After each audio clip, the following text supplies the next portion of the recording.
All right.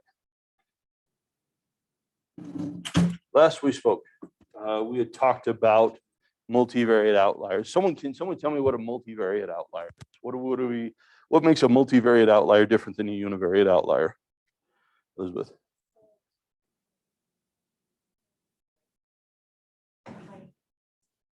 Yeah. So we've got combination of predictors that are strange for whatever reason. When we're going through and we start to get into screening of these, we're only looking at combinations of variables in X space. The Y doesn't matter. It's just weird combinations of our predictors. Okay. And if we're getting into the math of this, what we have is multivariate outliers defined by distance of a case in multivariate space from the centroid. Centroid is the thing about is that is the mean of all your predictors, right? So in two-dimensional space, it's easy. We can just plot it right here. In three-dimensional space, we can kind of envision that it's the mean of X, Y, and Z that exists out here. When we get fourth dimension space, other of those variables, then it starts to get weird to think about. But sort of conceptually, this is what's happening with this. Okay. So we'll go through, we have some guidelines for going through and identifying cases that are starting to look like they may be multivariate outliers. The thing to remember, and I'm going to keep repeating this over and over again, remember that this isn't a cut and fast. These are general guidelines, right? This isn't, is it or isn't it? It is to what extreme is this, right? And what we're going to find is a lot of the recommended guidelines for identifying some of these cases are going to be pretty lenient. And you're going to have a whole bunch of cases in there. Now, you're obviously not going to go through, or hopefully not going to go through and chop out half of your set. So we need to be thoughtful in how we're going through and approaching these. And one of the best ways we can go through and do that is make sure that we know why these cases are existing as multivariate outliers, right? We're going to walk through some techniques that we can go through to see, one, descriptively, we can just kind of look at it to see, hey, kind of what's going on with this. But then two, wanting to go through and say, if I look statistically, what's causing this to look weird relative to the rest of my set, okay? So again, we can go through, look at leverages, other statistical indices to tell us whether it does look weird, but why, it's not gonna tell us why it's looking strange, okay? And this is gonna be important because what we can go through and do here is we can start to identify, again, if there are certain variables in our set that are causing things to be problematic. If it's the same measure that keeps popping up that's causing people to be multivariate outliers, that should make us stop and think about what's going on with this assessment. How are people responding to this scale? Is there something going on there? We can go through and start to make assumptions on whether or not that case is weird because it's not a population, part of the population that we're interested in. If we go through and take a look at some of those characteristics, we might say, oh, well, that person isn't who I'm trying to target to. So we can get rid of that person without any worries about impact on generalizability of our model, right? So we can go through and think about that. Maybe that person is, or those cases are part of our population of interest. It's just part of the population that our model isn't doing a very good job addressing, right? They're folks that, for whatever reason, characteristics aren't being represented or well captured or well modeled in our analyses, which starts to become important, right? So we don't want to throw them out because they're part of the people who we're just trying to describe, but it'll tell us that maybe for these folks, our model isn't working really well, okay? So important to go through and start to see where this stuff is coming from. We can go through and use some regression techniques. We kind of hijack regression to go through and try and identify why multivariate outliers and multivariate outliers. We'll walk through some techniques there, okay? So how do we address these? How do we fix them? How do we sort of do something about these?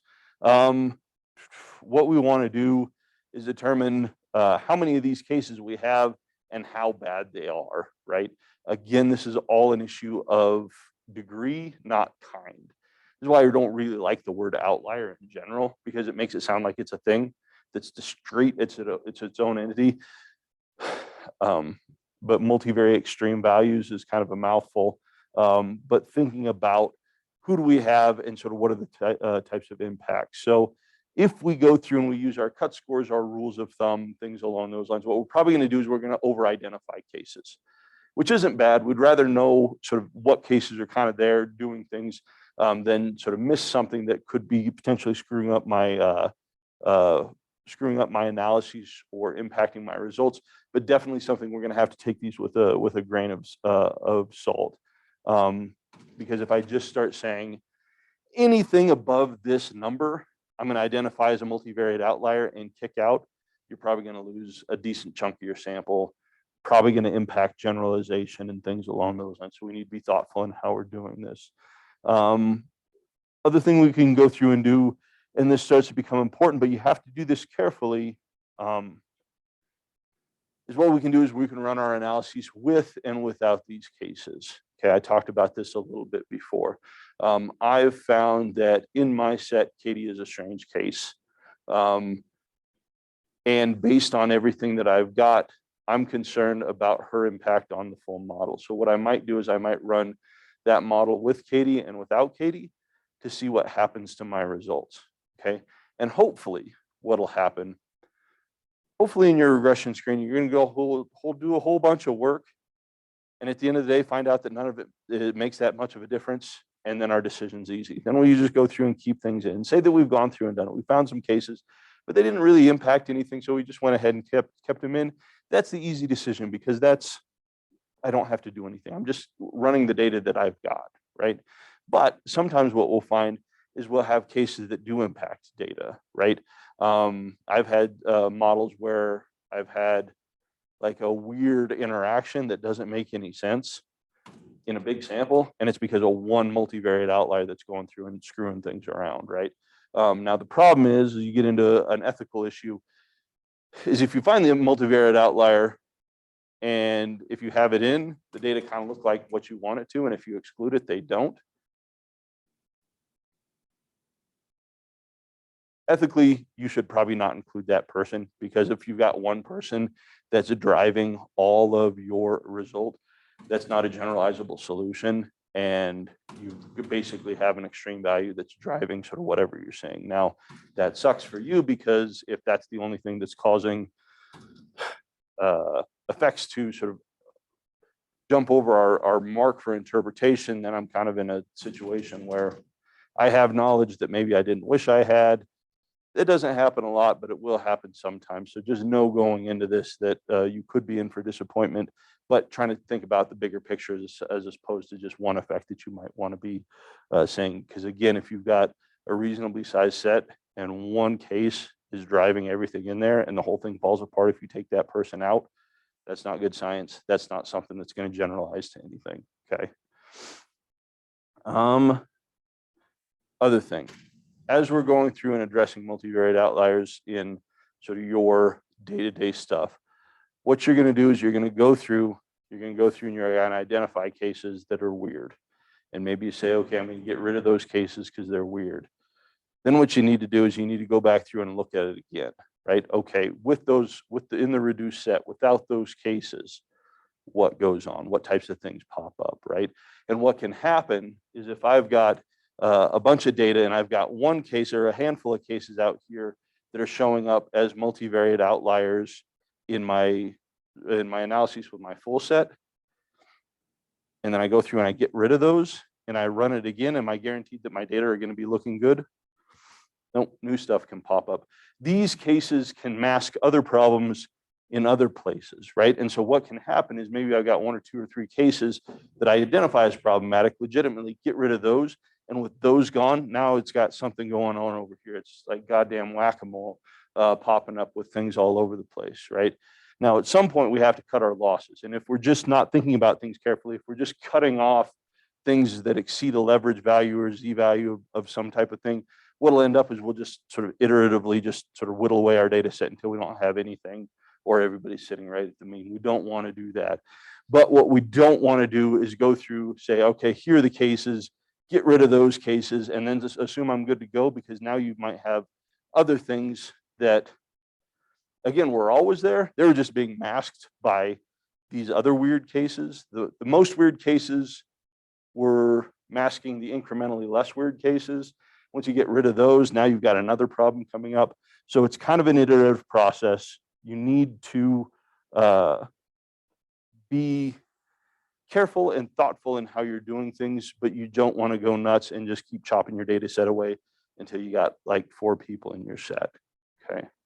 For multivariate outliers, when you're like looking at it, like a visual of it, and you see like the dot, does that just represent one case, or can it or does it represent like groups of cases? Well, it sort of depends. I mean, depending on what your data are looking like in SPSS, you might have two people who are the same thing, so it's the same dot, and there's not a distinction. So you have to go through and take a look at it. But if you're following procedures that we're going to go through and doing it carefully, you'll see which cases are which.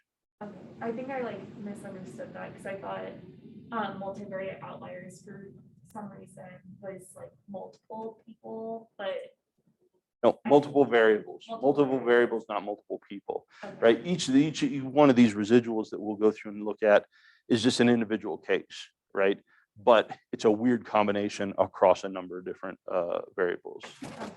So it's a group of variables, not a group of people. Okay. Group of people doesn't matter. With the analyses we're running, we have independence assumptions, remember? And the assumption is that everybody's data is separate from everybody else. So if people are existing in kind of the same cluster, that should just be because they're either similar in terms of their characteristics, independent of one another, or just random happenstance that they're all together. Okay. Any other questions? All right. Cool. All right. So getting into our linearity assumption, again, we just kind of talked about this. Pretty straightforward. Our linearity assumption assumes a relationship between variables or combination of variables. So multivariate linearity types of things are adequately represented by a straight line. We're going to go through, look at scatter plots for this. And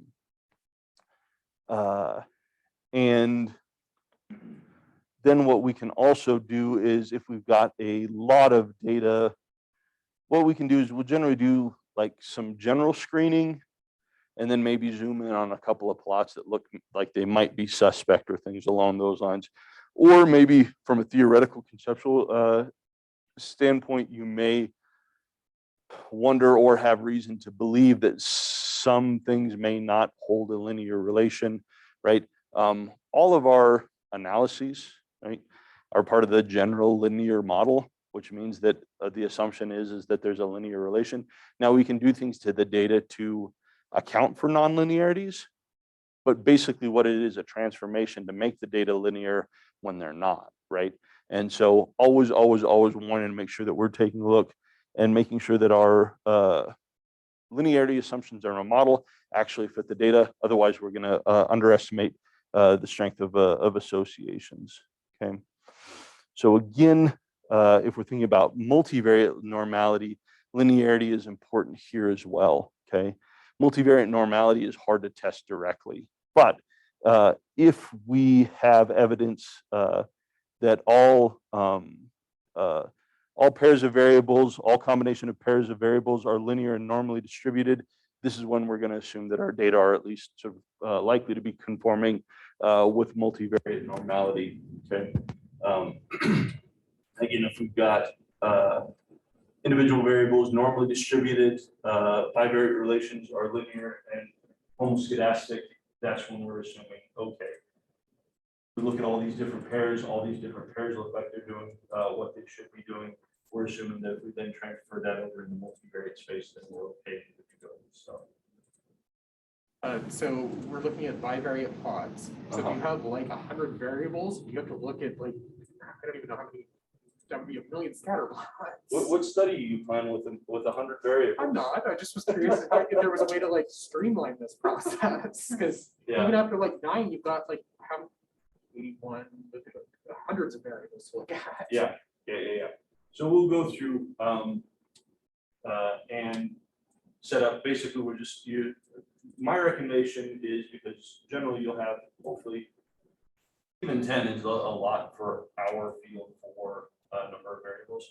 What we'll start with is a scatter matrix, so you can kind of eyeball it and then go through and zoom in if things are looking strange or weird and stuff like that. So yeah, it's not going to be thinking about all possible combinations of plots and then sort of going through and graphing those individually in SPSS. We'll look at a scatter matrix and then go through and say, that one looks like I might have heteroscedasticity with this, or that looks like it may be a weird nonlinearity or something like that. And oftentimes when you go through and zoom and then just look at the bivariate, it actually looks fine. You're like, okay, whatever. But that's actually a pretty straightforward process, because what's going to happen is where we're going to start getting most in the weeds in terms of our assumptions of regression is in the residuals. And then you just have one set of residuals for each group, because it's the combination of all your variables together. So really, and we're going to go through and we talk about this, our assumptions about a regression are really about our residuals, right? But we still go through and look at univariate stuff, bivariate plots, and things along those lines, because that's where we're going to find things that come up that start to throw off our residuals that we then have to deal with. So if we do the bivariate stuff, the univariate bivariate stuff first, it's going to save us a lot of headache once we get into the actual regression analysis. All right. So let's say I do find nonlinearity in my variables. Like I've got two things that just don't hold a linear relationship with one another. What do I do about that? One, transformation. If I've got something like this, right, I can go through and transform maybe that variable to go through and get that into something that looks more consistent with the linear relationship. But I can use transforms. I can use dummy codes. Okay, I can say if I've got something that right, maybe here I have a dummy code where I have this turned into low and high. Right, at low levels we've got one thing going on. At high levels we've got the other thing going on. So I can go through and play around with certain dummy codes to try and go through and break things up a little bit. Okay, I can look at some piecewise analyses. These are models that go through and break things into sections. Okay, so if I'm looking at this right here, I could have a model that describes sort of this first piece that's pretty flat and there's nothing going on, and the second part of the model that describes this piece, which looks pretty linear. That would do a reasonable job of sort of catching that nonlinearity within that analysis. I can model the nonlinearity. If I'm doing growth modeling, looking at treatment response over time, a lot of times that's, if we're in a treatment setting, we see people improve pretty quickly, then you're not going to improve at that rate indefinitely. You start to sort of taper off down. If I'm looking at those data, I just kind of know they're going to be nonlinear. And so we'll go through and start incorporating nonlinear components into your analyses that goes through and accounts for that deceleration of improvement over time, right? So there's some nonlinearities that you can go, nonlinear analysis that you can do, or you can just ignore it, okay? People do this plenty and oftentimes without too much of an impact, okay? So if I'm looking at say this, okay? Can I fit a straight line to that? Yeah, Josiah, you're saying you think I can plot a straight line to that? Is that? Yeah, okay.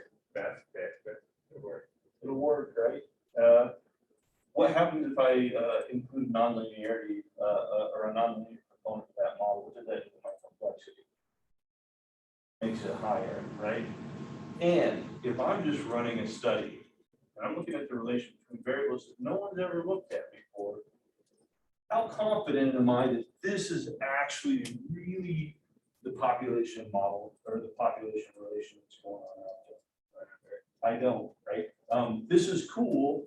It looks like I've got a nonlinear function. There's something that's curvilinear going on. But if this is the only data that I've got or anybody's ever got on this, I need to be really careful about planting my flag on a nonlinear relation. This could just be kind of random stuff going on. There's lots of stuff going on. This is really a lot of lowest line on things. A lowest function is just something that kind of follows kind of the best way as it goes through. So it's kind of, it looks like someone drew literally a hand-drawn line trying to hit things, right? And those can look crazy and nonlinear all the time. That doesn't mean your data are. It's just sketching the best path through those data, right? So if I'm just looking at this, yeah, that fits a nice kind of quadratic line, but I don't know that I want to sort of go, I don't know that I want to say, yes, in the population, X and Y hold a nonlinear relation based on these data that I've seen. This could be just kind of an artifact that will never again replicate in any other set, right? So you want to be careful and think carefully before you start jumping into things. If for something like this, I might just plot this as linear, recognizing that it's not a perfect fit, but it never is. But keep in mind, hey, I saw a potential nonlinearity. I'm going to go through the future studies and look at this. Maybe I keep an eye out for potential nonlinearity there. Or thinking about from a theoretical conceptual reason, is there a reason I would expect nonlinear change? Should I just expect a deceleration or an acceleration in change and growth over the course of this, right? That's probably going to be your best bet.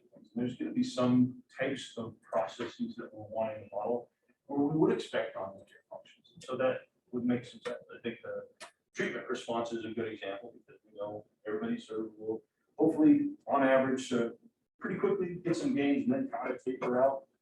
I know that to be true. I expect it to happen. If I see it, I'm not surprised. It doesn't mean I always have to model it nonlinearity there, but it's something I would expect versus first time out, no reason to expect nonlinearity. I would want to approach that with caution. Okay. But if we get something like this, like clearly we're not going to ignore that because if we do, we're going to say that X and Y aren't related to one another when that's clearly not the case. Questions on this?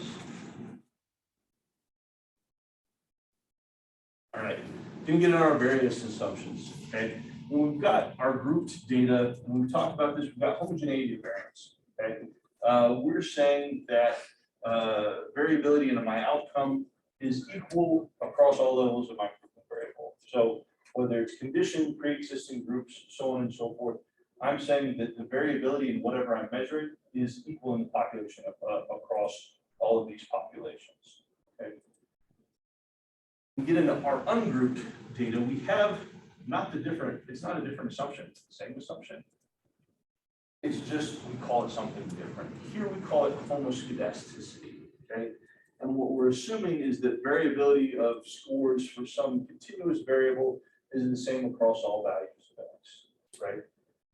It's the same assumption, right? If I were to take each individual, all possible values of X, and look at variability in Y for everybody who has that value of X, I would expect that the variability stays the same across the whole group. Basically, we're looking at homogeneity of variance. We just now have infinite groups if we have a true continuous group, right? And so if I go through and I take a look, my variance should be for all values of X about the same, right, as we step up. When we start to have evidence of heteroscedasticity is when we start to see band patterns, right? Here at low levels of X, we have very little variability in Y. But as we start to increase, we get lots of variability in Y, okay? We have non-constant variance across values of one of our predictors. Heteroscedasticity, largely the result of problems with univariate normality, okay? If we think about here, right, here we've got a normal distribution, here we've got a normal distribution, and we've got a nice kind of cigar-shaped pattern that's wonderful. No concerns about homoscedasticity here, or heteroscedasticity here. But here we've got a nice normal X and a skewed Y, and what we see as X increases, Y starts to increase in the level of variability. So if we're looking at people with low levels of X, we expect corresponding scores on the other scale to be pretty tight in terms of where they're at. But as that X increases, we start to see much more variability, okay? So if we think about this association between income and age, right? Why might we expect heteroscedasticity if we're looking at the association of income and age?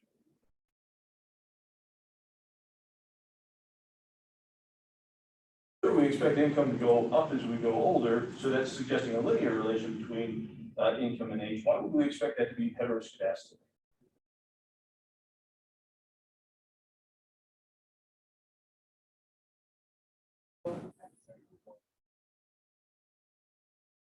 Okay, so if we start to go up and then kind of income kind of levels out, so that could be, so we kind of, but that kind of suggests maybe a nonlinear pattern, right?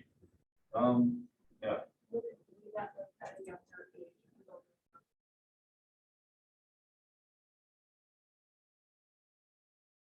we're talking about 15, 16, 17-year-olds.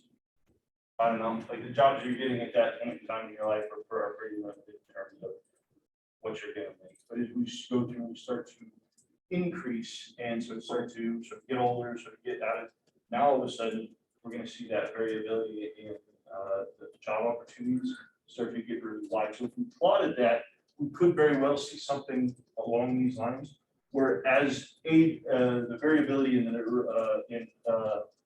age and income starts to fan out and get really big, the older and older people get, right? Could you also see this if there's something in your model that you're potentially not controlling for? So- Exactly. Okay. And what might be the factor that could, in multivariate space, address some of that, some of those problems, if you think about age and income. And multivariates. Yeah, what's a third variable that might cut down some of the heteroscedasticity? Oh, like moderators. Not moderators, but just things to account for. Gender could, Like yeah. what would we account for? Yeah. Oh, I was thinking like loans or like I don't know, like some people need to pay off their loans even when they start working, and then other people. So maybe if we're looking at like net income after pay the loan payments and things like that. SES. Yeah, SES or education, right? If I am sort of a laborer, or I sort of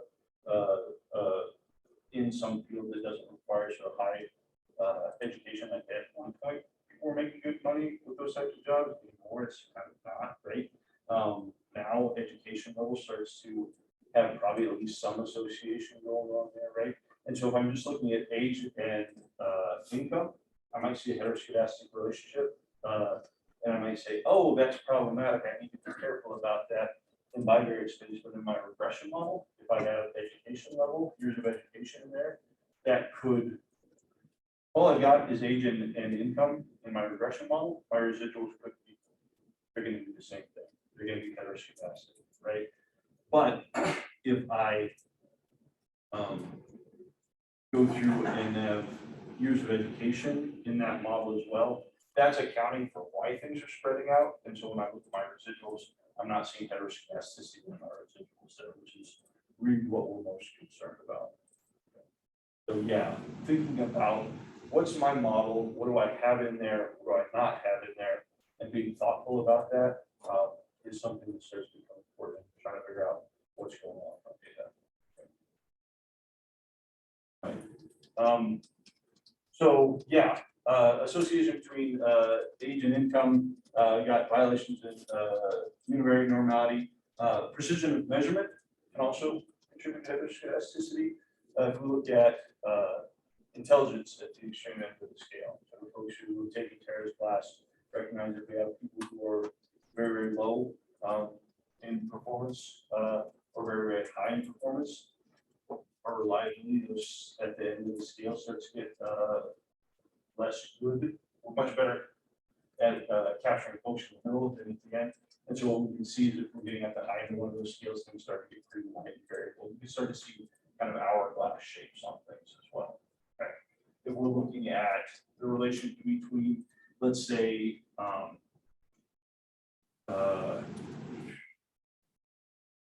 intellectual ability and functioning, right? We might see something that in the middle things are pretty good, and then we get out to the end, things start to spread out, right? So wanting to keep it up. Again, this is going back to thinking about not just the statistics, but also the methods. What are my measures? What are they doing? And how do I understand the stuff that's going on?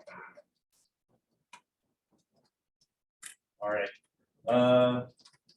Got problems with homoscedasticity.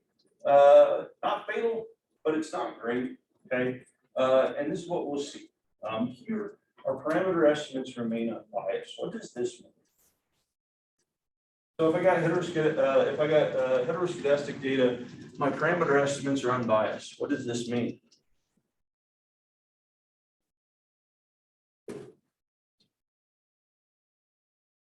What do you think, Brittany?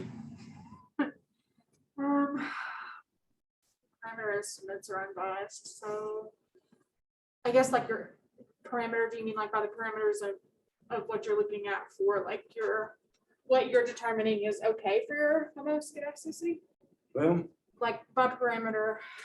so like the parameters in your model. Parameters if you have a heteroscedastic data, parameters in your estimate, or the parameters in your model are fine. So I guess that it just means so. It's fatal but does weaken analysis. So I mean, I guess from what you just said, from there, it's not exactly like changing your parameters, like they still stay the same, even if you have homoscedasticity. Yeah. Okay. So essentially what we're saying, remember, if we're talking about unbiased, we're saying that with replication, right, the sampling distribution of this parameter remains unbiased, meaning that it is equal to the population parameter. Now, for my study, I'm not saying that the parameter is equal to the population or my estimate or coefficient is equal to the population parameter, but across samples and resamples, the distribution, if I'm looking at a regression coefficient, the distribution of the regression coefficient is equal to population parameter. That just means it's unbiased. Okay. The problem is that our standard errors can either be inflated or attenuated depending on the characteristics of the data, right? And if my standard errors are screwy, what am I worried about? Yeah, my test statistics. If my standard error is too big, what happens to my test statistic? My standard error is too big. It goes down, right? And so if I might have evidence for something, but my standard error is too big, and so I'm not going to hit to that interpretive threshold, right? If my standard error is too small, what does that do to my test statistic? It makes it go up, right? And so if I see that I've got a situation where the variability of my outcome is decreasing with my predictor, as X gets bigger, Y gets, the variability of Y gets smaller, what we tend to see is that inflates my standard errors, makes them too big. If it's the other way, if it's band going the other way, as my X increases, my outcome, variability of my outcome increases, this attenuates my standard errors, which is generally more often kind of what we see, right? And so what I start to become, the actual parameter estimate is fine. It's unbiased. I'm not worried about that. What I'm worried about is the standard error and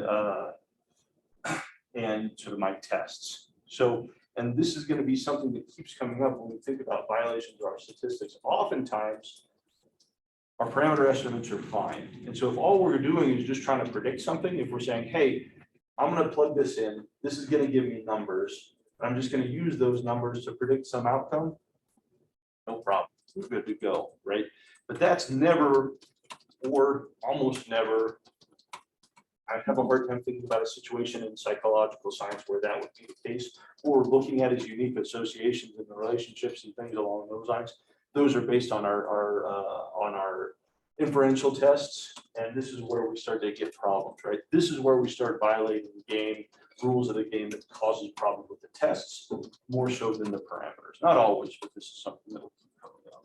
Okay, people kind of understand what the problem is and why we should be concerned about this.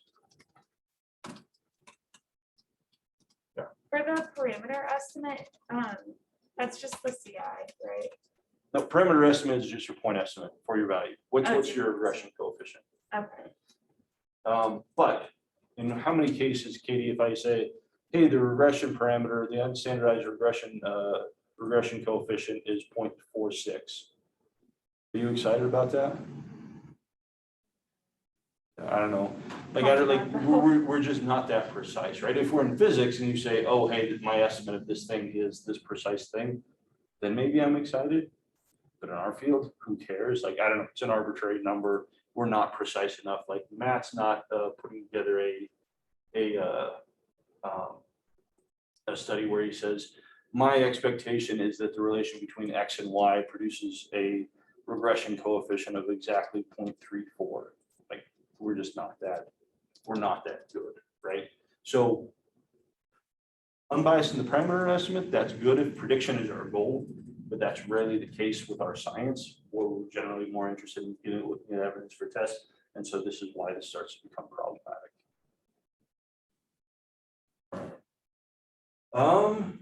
If we're looking at homoscedasticity, looking at through bivariate plots and residuals, we're going to first start looking at our bivariate plots, try and figure out, hey, do I have evidence of weirdness here? later on that we're going to go through and take a look at the residuals. The residuals are really where we're concerned about things, but the bivariate plots, it's kind of the precursor, right? It's the prequel to what's going to be a mess if we don't address it oftentimes on the front end. Not always. Sometimes we can have heteroscedastic relationship between X and Y. And then if we go through and put in the right variables to address it, it will go away in the residuals, but we need to be thinking carefully about what things are going to be looking at. Homogeneity of variance, looking at this with F max. Again, the ratio of largest to smallest cells. We've got a balanced design about 4:1 F max. If it's less than 10, we're good, which is that's a pretty big tolerance. Basically, the ratio, there's a 10-fold difference between the largest and the smallest cell with a 4:1 design. I mean, we're working with, we've got bumpers on there, right? We're doing okay. If we've got an unbalanced design though, this starts to become problematic, right? So we talked about that a little bit in our repeated measures. Won't come up so much as in regression. We'll look at some other stuff here. So solutions, transforming our variables. If we've got non-normal variables, predictors in there, transforming those will often help with this. For our grouped analyses, we're looking at corrections that address violations of homogeneity, right, which we use with our t-tests and things along those lines. Okay. We can also, depending on the analyses and the pattern and variance, if I've got problems, I can go through and say, what I'm going to do is I'm going to just set a more stringent alpha. And maybe if you've got a really large data set, although some of this stuff starts to become less of an issue if we got really big data, depending on the nature of it. But you could say, hey, we've got some stuff going on in these data. I just want to be really cautious. And so I'm going to set alpha equal to 0.1, 0.01 instead of 0.05, putting more stringent tests up. Okay. Other thing we can do for, particularly for heteroscedasticity in our regression models, we can use different types of estimators that are developed to help account for some of this stuff. Okay, I think you probably figure it out in SPSS. Maybe you could go through and figure it out. It's in there somewhere, I think. Stata is pretty easy. Just tell it to use a different estimator. We'll go through and account for that stuff. So first thing is identifying it. Second thing is thinking about what do I go through and do with it. All right. Multicollinearity and singularity. Multicollinearity, high correlations between variables. Singularity, variables are functionally redundant. Okay. They are just one and the same. Okay. What's going on here when we have collinearity? What we have is redundant variables. From the math of regression, what ends up happening is we end up doing so the matrix algebra version of dividing by 0. Okay, so in this example here, we've got a matrix of cases and 2 variables, right? And if I were to go through and look at the determinant of this variable, your determinant is kind of like how much variability you have in your set. Okay, the rank of this matrix, you've got a 2x2 matrix. This rank of that matrix assumes that there's a certain amount of information in that matrix. Okay, but if we go through and actually calculate the determinant of this, which is easy to do in a 2x2, what ends up happening, so you don't have to worry about why we're doing this. This is just how you do it in matrix side. Does anybody have a linear algebra class? So essentially thinking about like the determinants of matrix and sort of the information available and variability within a matrix, things along those lines, right? The way we do it for a 2x2, multiply 1 by 8 minus 4 by 2, and what we get is a 0 here, right? What's going on if this is variable 1, variable 2, person 1, person 2? Why? What's the problem with that matrix right there?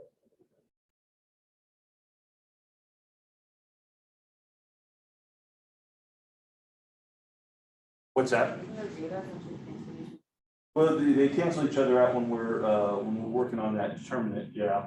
But if this is person 1 and person 2, right? And person 1 has a score of 1 and 4, person 2 has a score of 2 and 8. This is X1 and X2, right? How many variables does my model assume I have in this analysis? How many variables do I actually have in that analysis? Just 1. Why do I only have 1 in there? Fractions. What's that? Like fractions, like 1 and 4, like they're both over 4. Right, so the X2 is just a linear function of X1. If I know X1, I know perfectly what X2 is going to be, right? Based on this, I just add, this is, yeah, if I'm going down,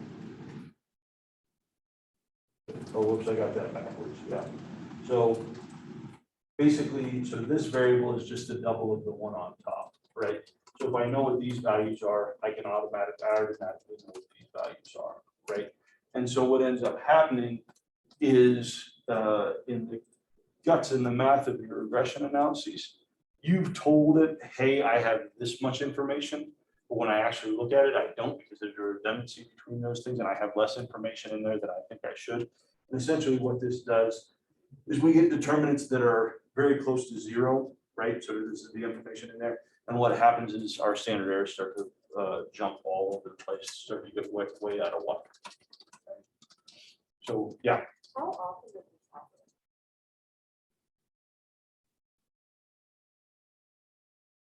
Sort of depends. Not often if you're thinking carefully about what's going into your analyses. Okay. But the thing is, we should be starting to be concerned about sort of collinearity far before it gets to the point where it starts to crash our model. Okay. So mathematically, this is the concern. It's basically we're telling the model we have more information than is actually in there, because different variables or combination of variables, or different variables or combination of variables are linear functions of one another. Okay. So generally, the easiest way to do this is just to look at our bivariate correlations, right? And what we want to do is in a bivariate case, it's pretty straightforward. If I've got 2 variables that are correlated 0.8 with one another, is it rare that I can get 2 measures of the same thing to correlate 0.8 with one another? Those measures may have different names, but functionally they're measuring the same thing, right? And so I need to think about, why are these things measuring the same thing? What are they measuring? Which one of these do I need? Because I don't need both of them in the model because they're redundant, they're overlapping with one another. Remember that additivity assumption of our general linear models is that each predictor adds something unique to our model. That's our most efficient. That's our most efficient analysis. When each thing we add in captures a different component of whatever it is that we're trying to predict, right? So in bivariate space, if I go through and I say, hey, it looks like X and Y are too highly correlated, this is why I'm going to go through and get rid of that. Okay. Now, the thing that happens sometimes, though, is we can have collinearity that's a function of multiple variables, and this can happen. Okay. And it's more difficult to detect because what I might find is I look at bivariate correlations, X1, X2, and X3. All of them are uncorrelated, but if I put all of them in the model, it crashes the thing because they're together redundant. Okay. If I were to, again, I've got X1, X2, X3, got 5, 6.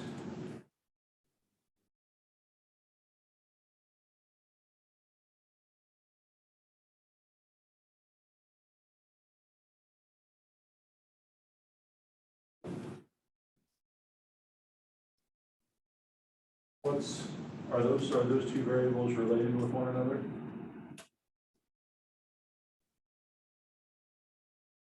They seem to be pretty orthogonal with one another, right?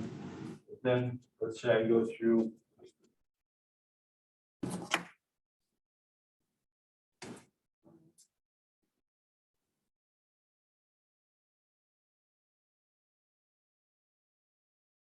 is 8, 4, 6, 7.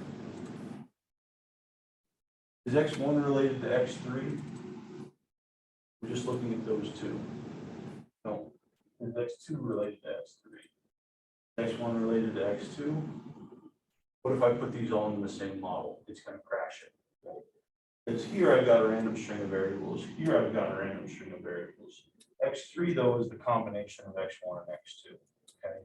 And so if I go through and I look at this in my bivariate correlations, I'm not going to catch everything. Everything's going to be correlated pretty much 0 with one another, right? But if I put all 3 of these predictors in my model, because X3 is a linear combination of X1 and X2, what it's going to be is I'm going to create a multivariate singularity here, okay? And I'm going to have problems, and it won't estimate that model. It'll give me an error message. Yeah. So in that case with X3, then. Yeah. Why is that? Is that because it's covering what X1 and X2 are already Yeah. covered? And so where this happens, and when you ask if this happens, I think it probably happens a fair amount, because if I have X1 is say, half of the BDI, and X2 is the other half of the BDI, and X3 is the total BDI, and I'm not thinking carefully, and I put all those in a regression model, it's going to crash it. Okay. So this is where multiclinearity involving multiple variables. Now we can also, this can also happen too if you've got small cases, you've got categorical data where a couple of variables perfectly predict the status of someone's status in some sort of categorical variable, then you're going to have the same type of thing. Or if I'm dumb encoding things, right? If I've got three, I've got C1, C2, C3, right? And so I've got a categorical variable and I want to dumb encode these, which will end up doing. So this is 0 if C1, 1 if not, right? Same thing here and same thing here. If I go through and I put all 3 of these dummy codes in my regression model, it will crash it. Because if I know C1 and C2, I already know C3, it's perfectly determined, and so that's going to fall apart, right? Now that's an example from a dummy code, but if we're looking with sort of rare cases or things like that, I'm trying to look at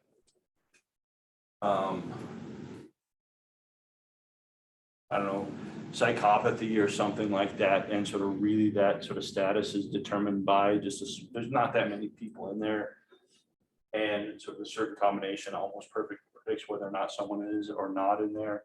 Things can start to go on, right? So this is something that we want to go through and do. So yeah, it does happen, and trying to figure out what's going on is kind of a hassle because I can't say necessarily, and if it's involving more than a couple of variables, then it starts to get really complicated because I have to think what combination of variables is causing these things to be collinear with one another, okay, in multivariate space.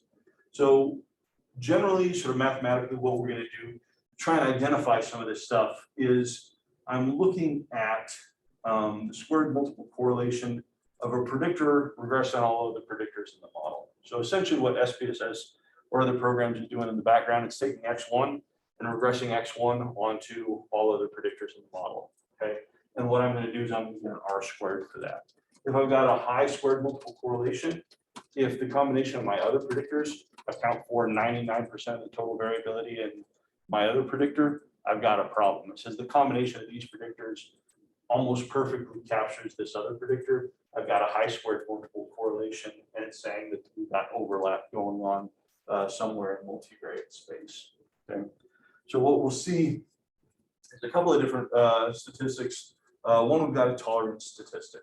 Okay, so this is 1 minus squared multiple correlation of that variable regressed on all other predictors in the model. Okay, so if I regress X1 onto X2 to X5, right, and I find that X2 to X5 account for 99% of the variability in X1, something's going on there. There's something about that combination of predictors that's too overlapping with my outcome. So if I take 1 minus 99, I'll get a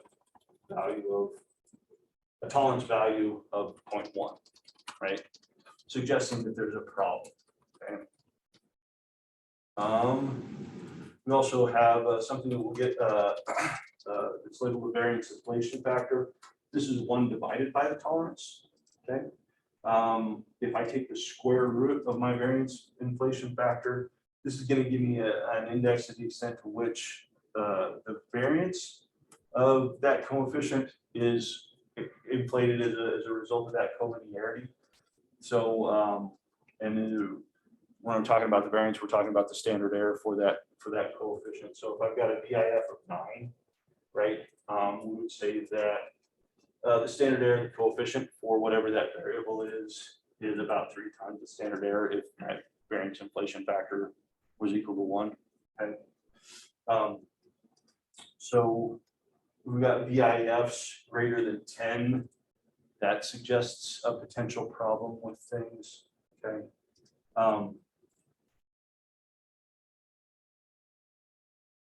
Most programs, SPSS, things along those lines, are going to require, and then when you get into SEM types of programs, this starts to become even more of an issue.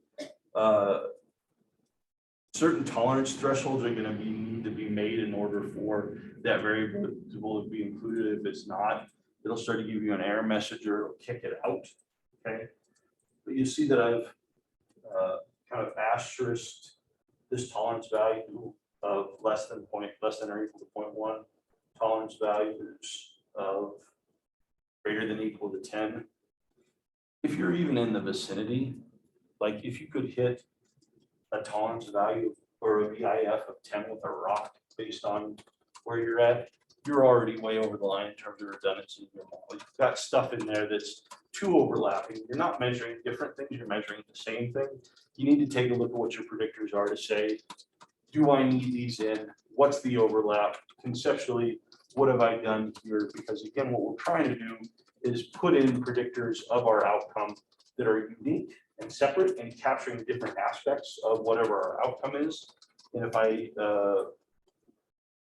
if you measure neuroticism 3 different times with 3 different measures, even though they have different names, if you're even in the vicinity, you should look at that model and say, you know what, I don't need all 3 of these. Let me choose the one that I sort of want that's going to make the most sense, because adding them all in my model is starting to become problematic. Okay. So yeah, technically you can crash your model, but you should have addressed this way before you even got close to crashing your model in terms of thinking about variables that you've got in there. Okay. Yeah. So do you have to calculate the tolerance for each IV individually? Yep. And you'll see SPSS will do that. We'll take a look at the output. When you ask for collinearity diagnostics, it'll go down through and give you that.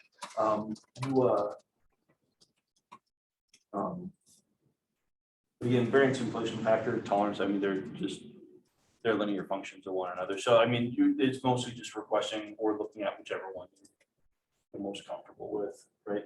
VIF of 10, that's easy to keep in your mind, right? So, questions about detecting our collinearity? All right, how do we address it if we find it? Again, if all I'm trying to do is predict stuff, I don't care. It doesn't impact my actual coefficients at all, right? My coefficients remain unbiased. So if all I'm trying to do is predict next year's revenue, no worries, I can ignore it, right? That's rarely, if ever, what we're trying to do with our models. So this is probably an option for you, not an option for you, but it is something that's out there. We'll check for data errors and proper coding, right? Have I gone through and added all 3 dummy variables in my analysis or something along those lines? Have I coded things properly? Making sure that things are square there. Looking for predictors that are derived from other predictors, right? Again, my scale total is scale 1 plus scale 2. That'll give me problems. Go through if I've got redundant variables to delete them.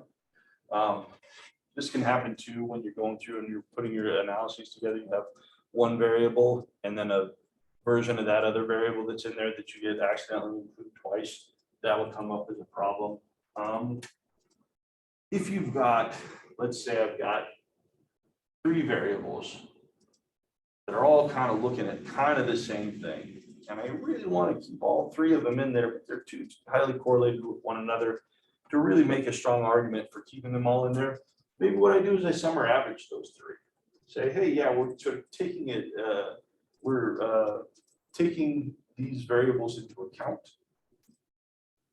We're just looking at a composite of these things together as opposed to these individually, because functionally they're all measuring the same thing. Now, the problem with this is now I've got a variable that doesn't make any sense or no one's ever used before. I mean, it makes sense in that it's a composite of these 3 different scales that claim to be measuring slightly different things, but all seem to be measuring pretty much the same thing. You can go through and do it. The problem is just like, does anybody use that variable? Would anybody use that variable? Start to worry about the extent to which that's viable. When we get into SEMs, you can start to use, this is then okay if you use that to create a latent variable. That's kind of a shared variance across all these scales. That can be kind of a cool thing. In our standard regression analyses, it's probably not a great solution, but it's something that you'll see people use at some point. Or what we can use is we can use principal components analysis to create component scores as predictors. Here, what you would do is I've got a bunch of different predictors that are all kind of getting at the same thing. Josiah, you brought, or no, someone brought up SES. All sorts of different components of SES, right? It's a hard thing to measure and tack down because you've got different pieces and parts to SES, right? So maybe I'm really interested in all these different components of SES and how that predicts something. But when I go through and I look different combinations, they start to give me problems in terms of collinearity. So maybe what I do is I say, okay, what I'm going to do is I'm going to put all these into an EFA and measure component scores for this dimension of SES and this dimension of SES and the other dimension of SES. People will get fancy with this. Again, it's not optimal because what you've got are component scores that will never replicate or can't be created by anybody else because they're specific to your data. If you're going to do that, you might as well just shift over into the SEM framework and look at latent variables anyway. So historically, this has been something that people have done to try and address this. We have better ways of doing it now, and probably not a way that's going to be viable or get you traction with stuff if you were to try it now. But something historically that has been done when we're left with less computing power. Questions about any of that? Second year's question about any of that. Okay. All right. Here's my statistics I do. This is pretty slick. What we're going to do is we're going to switch over and start talking about assumptions of regression. Okay. This starts to get into not just looking at our observed variables and kind of what's going on there, but starting to get into how we go through and start looking at the residuals of our regression. Basha, tell me what a residual is. The difference between your observed score and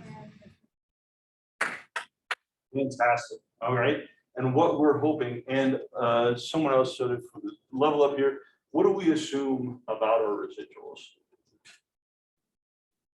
Basic assumptions do we have for our residuals? They're normally distributed. Do we have normally distributed? Mathematically, the mean of the residuals will be 0, but we're assuming that they're normally distributed and equally distributed across all values of my outcome, right? I'm assuming normally and equally and identically distributed variables across all levels of my predicted value, right? So we can have really, really wonky predictors and sort of things along those lines and have our residuals look okay, but we shouldn't assume that that's going to happen, right? So what we're going to do in this next section is actually get into, for our regression analyses, how do we go through and start looking at some of these assumptions? Okay, so let's do that. Let's take a break and be back here at 3:30. We'll jump into the regression stuff.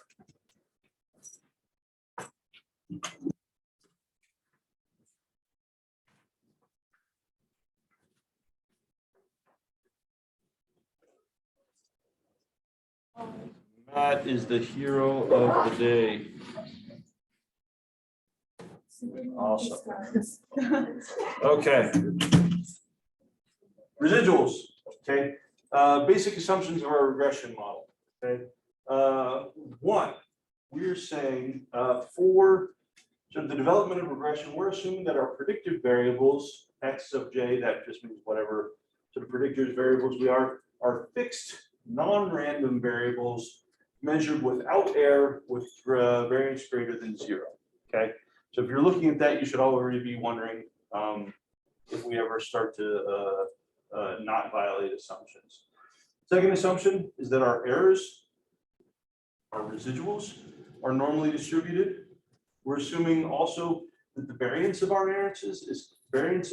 errors is constant for all values of x. Okay, the variance of our errors is equal to some value that's the same across all of our values of x. This is our homoscedasticity assumption, or equal variance or equal conditional variances for some fixed value of x. Okay, we're assuming that our errors are independent of one another. Here, we're saying that the residual of case I is independent of that of case J. No autocorrelation. There's no association between Amanda's error and Elizabeth's error and Bosch's error. Everybody's the same. So if we miss, we're missing the sort of the extent that we miss for one case is not related to the extent that we miss for another case. We're also assuming that our errors are uncorrelated with our observed values of x. That means my error isn't related to whatever my predictor value is. We're also expecting that, or we're also assuming my expected value of my error in the population is going to be equal to 0. Okay, that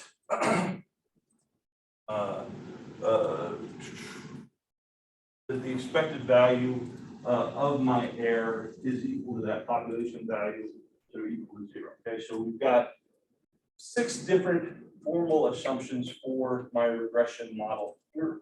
Okay, some of these things we can test, other things we cannot test. Okay,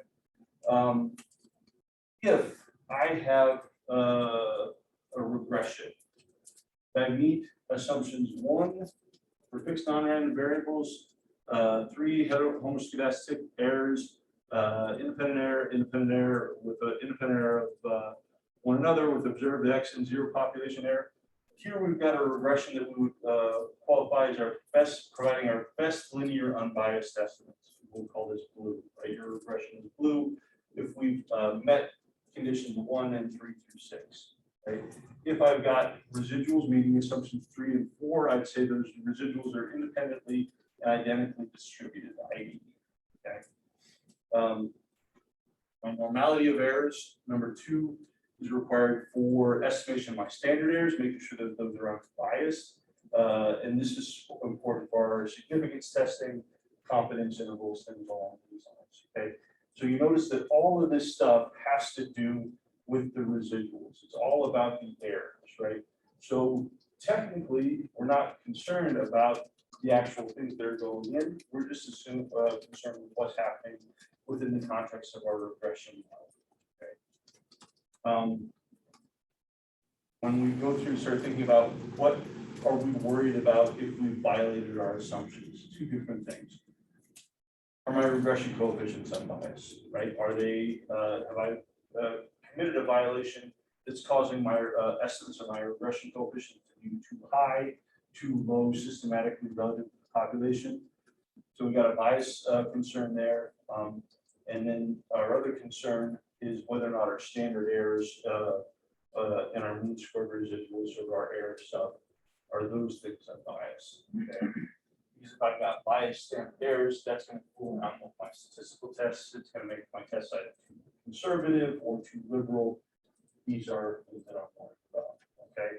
So when we get into our regression, this starts to become a much, much more complicated process of looking at some of these things and testing our assumptions than it has been before. Okay.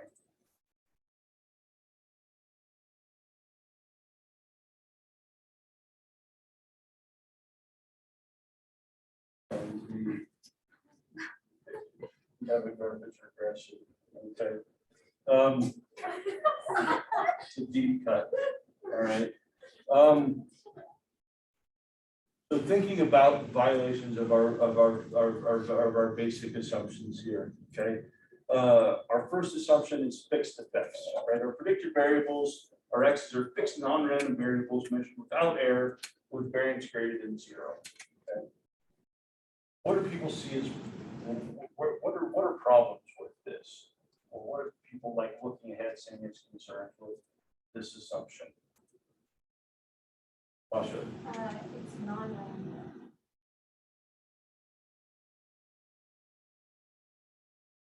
Right. So we've got non-random variables. So we're assuming for in sort of our classic regression assumptions that we have non-random variables, right? Which is problematic because that's not generally how we collect stuff. What else is concerning with this assumption?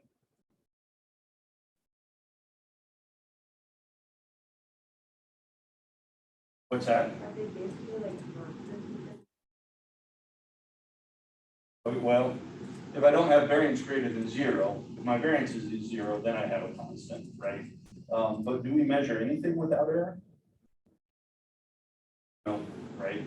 So basically, we've already got two things, right? So given how we generally conduct regressions, where we're automatically having violations. One, our predictors are at least in outside of experimental settings, our predictors are not non-random. They're random variables where they're just whoever comes in is who come in, whatever values or whatever the values we get, and we're always measuring these with error.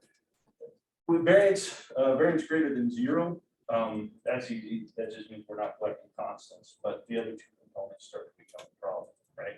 So this starts to get into the difference between fixed effects and random effects models. So for a fixed effects model, which is what our regression, the approach that we generally take, what this is saying is that it assumes that our predictors have values that have been sampled systematically, and so that all possible relevant values have been captured in all subsequent, in our study and all subsequent representations. Okay. If I have a fixed effects regression, I've got no assumption regarding the distribution of my predictors. Okay.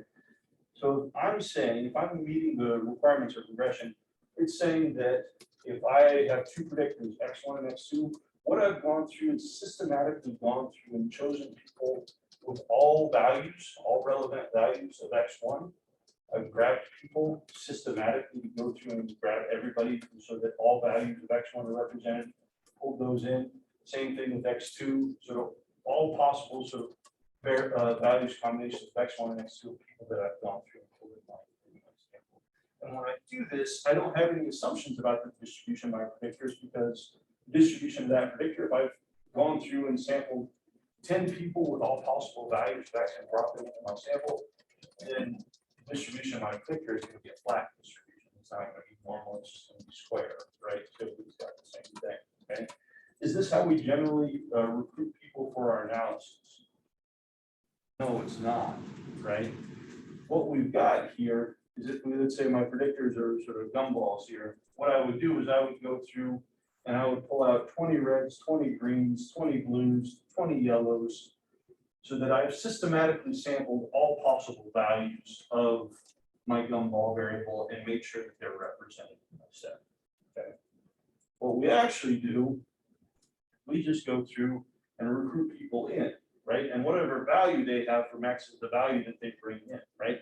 What we've done is X and our predictors are not fixed variables, they're random variables, right? It's just kind of whatever is coming in. So what we've already done is start to violate that assumption of our fixed effects model. Okay, you see the difference between the fixed effects and the random effects, or and the random effects thing that we've got going on with this. Okay. But this isn't what we. This is not the assumption. This is what we do, not the assumption of the model, right? So we've already got a violation there. Okay. And so we almost always violate this fixed effects assumption in practice. Okay. But so long as our data are multivariate normal, we're fine. We don't have any adverse impacts of this. Okay. So this starts to become an issue if you get someone who's was a little bit about things. We're saying, well, I don't have to worry about the predictors in my model because there's technically no distributional assumptions for predictors in my regression model. That person is right so long as they run a fixed effects model. My guess is that they haven't, and so they violated that fixed effects assumption. And so if you violated that fixed effects assumption and you have random variables as your predictors, that's fine. But now we have to apply the assumption that your predictors are multivariate normal. And if they're not, then you have problems. Okay. So here's these things. So we've got one set of assumptions that we're always going to violate in practice, again, outside of experimental setting where I'm systematically sort of getting pulling certain values from my predictors, which is fine. But now all of a sudden we where we didn't have distributional assumptions of our data before, now so this is our fixed effect situation that we violated, right? But we've got a fix for this. Our data just have to be multivariate normal. Do people kind of understand the situation that's going on here? Okay. Other thing here that's problematic is that we're assuming that our predictors are measured without error. Okay. This is also something that we never did, particularly in psychology, where our measures are very, very, very, very messy and very, very, very, very fuzzy, right? If we're thinking from a classic testing sort of approach, we can think about sort of my value of X, the value that I get for Erica. I'm going to measure your extroversion. Okay. I've got a value for your extroversion. It's high. It's the highest I've ever seen in my life. I'm shocked at the level of extroversion that I've got on this, right? From a classic test perspective, that score that I'm looking at, 4-year score, that's some combination of your true score, that latent value of that latent level of extroversion that you have, plus or minus some level of error, right? I'm assuming that I haven't measured your level of extroversion perfectly. I have a fallible instrument that I've gone through, and hopefully I'm close. But that score that I'm looking at is going to be some combination of your actual, sort of the true value that we can never know, plus some level of error, okay? And so what happens, I have measurement error in my outcome.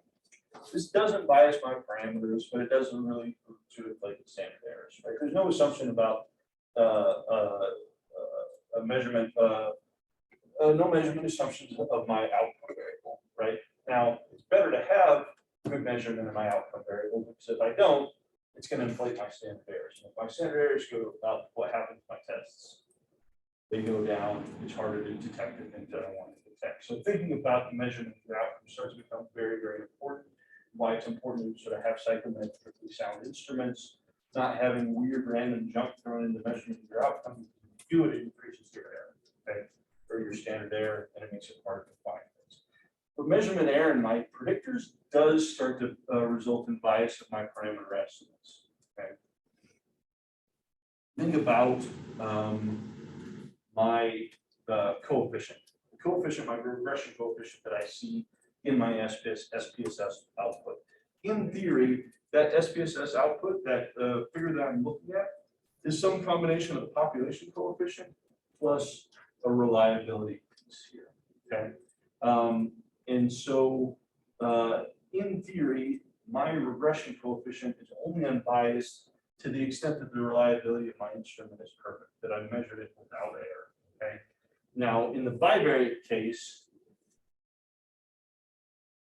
with just one predictor, as my reliability goes down, right, what happens to my coefficient right here? Reliabilities range from 0 to 1.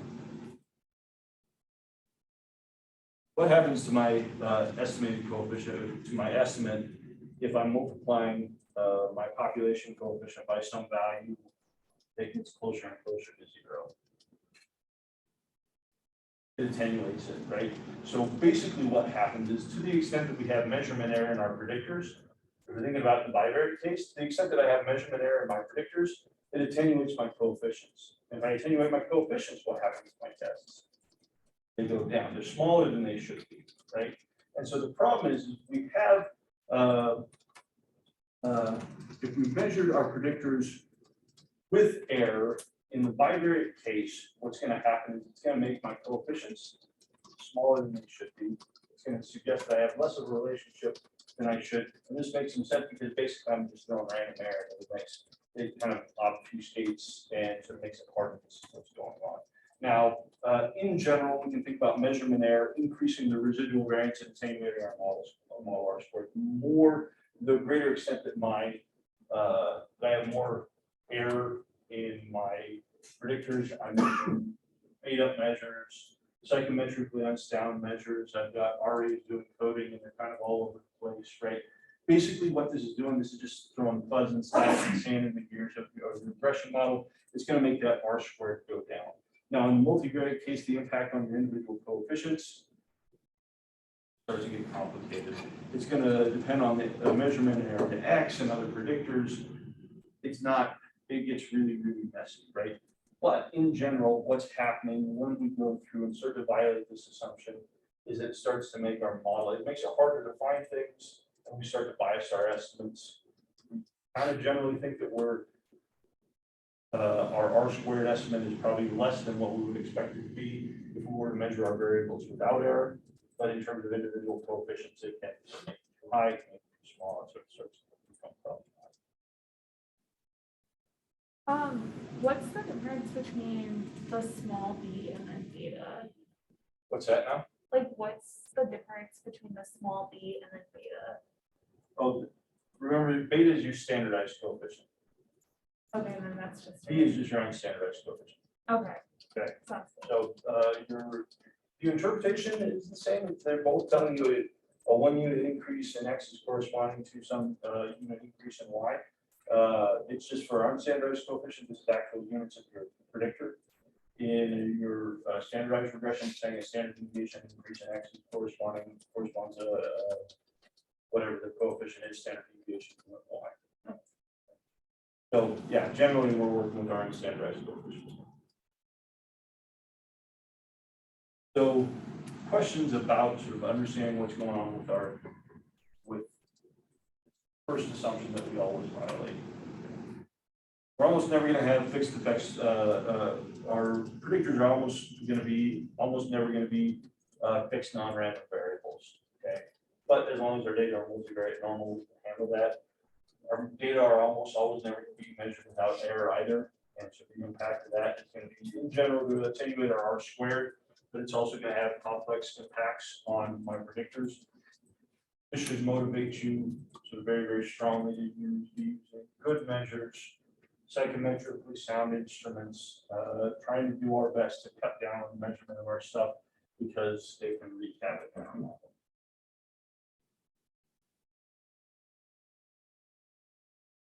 All right. Assumption number 2, that our errors are normally distributed. Okay. This is a fundamental assumption of our significance tests for our multiple correlation, our R squared, and our individual regression coefficients. What we're saying here is that for all, so this would be a homoscedastic relationship between X and Y in the bivariate case. As X increases, if we were to sort of go through and just kind of plant little sort of normal curves on top of that, what we would see is most of this stuff is kind of most of our values are falling along that predicted line, and then sort of slowly start to span out as we go through down, right? What we're looking at here instead of X's and Y's, we're looking at our the normality of our residuals, but this is kind of just a nice way to visualize kind of what that looks like.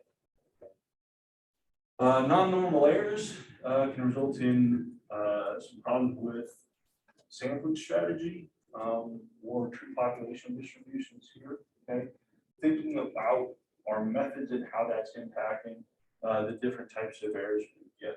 Okay, so if I go through and I look at in this first case, I go through and I've looking at the relation between depression and life satisfaction. And what I see is something that looks kind of like this, right? But what I'm only doing is I've only captured people who are pretty severe in depression. Okay, if I go through and I model this, right, I'm finding kind of this is where sort of the mean of my residuals are, right along here, okay? But when I miss, when I'm off, where do I tend to miss? Off, right? What I find is that, because I've kind of hit a floor effect here, right? Like, I mean, I've got people who are severely depressed, so life satisfaction is generally low, but it's only so low, you can get, right? But sometimes if I miss, maybe I have someone who's really, really depressed, but they tend to say, yeah, I mean, I'm depressed, but sort of my life satisfaction is higher. You kind of hit a floor effect. It's not going to happen often, but now all of a sudden, when I miss, I got people hanging out here. So everybody's kind of down here, but I'm not getting that nice natural distribution. If I were to look at my residuals, I'm going to get a skewed distribution here. 0 is kind of down where they're at. But when I miss high. Okay. People see how this is demonstrating non-normal errors here. Okay. Same thing if I've got so think about this floor effect. So when my model is wrong, my observed outcomes are systematically exceeding my predicted values. My life satisfaction can only get so low, but I can report higher values. And so my sort of expected value is down here. But when I miss big, I'm always missing big high. We'll see kind of what's happening in this thing. Okay, same type of thing. Like this is heroin usage. So I found this somewhere. This wasn't a sort of thing that I came up with. But if you expect, ignore the values on sort of these. But if I'm looking at heroin use in sort of young people, right? I'm generally going to get a floor effect because I'm hoping not a whole lot of young people are like elementary school kids are using heroin, right? But probably there is some people who are, right? And so my predicted value for heroin use in children is always going to be 0, but I can't have negative heroin use. I can only have 0 heroin use. And so when I do go through and capture heroin use, it's always much higher than what I would expect, right? And so if I'm looking at this, basically what I've got is I've got an I've got non-normal residuals here, right? But it's a function of either sort of actually what's going on out there in the universe, the relation between these two things, or something that's gone on with my sampling strategy. I've only captured people who are pretty severe on something or sort of in a limited range. And so what we're doing is we're kind of getting forced ceiling effects in these two examples. These are things that can result in non-normal situations that can result in non-normal errors. And this starts to become problematic for our tests for our individual coefficients. Now, again, and we'll see this time and time again, my regression coefficients themselves are unaffected. Okay? My regression coefficients are good, right? Because again, if I'm going to predict heroin use in kids, if I predict 0, I'm probably going to be pretty good. And that's probably going to be a decent reflection of what's actually going on. The problem is it starts to depress my standard errors. Okay, my standard errors are going to be smaller than what they should be. If my standard errors are smaller, it makes my test too big. Right. So what I've done is if I have non-normal errors or non-normal residuals, probably what's going on is my tests are going to be too liberal, and I don't have confidence that I have the level of evidence that I would like to have for the different effects that I'm taking a look at. If I've got a small sample, it'll also start to depress the same error by R squared.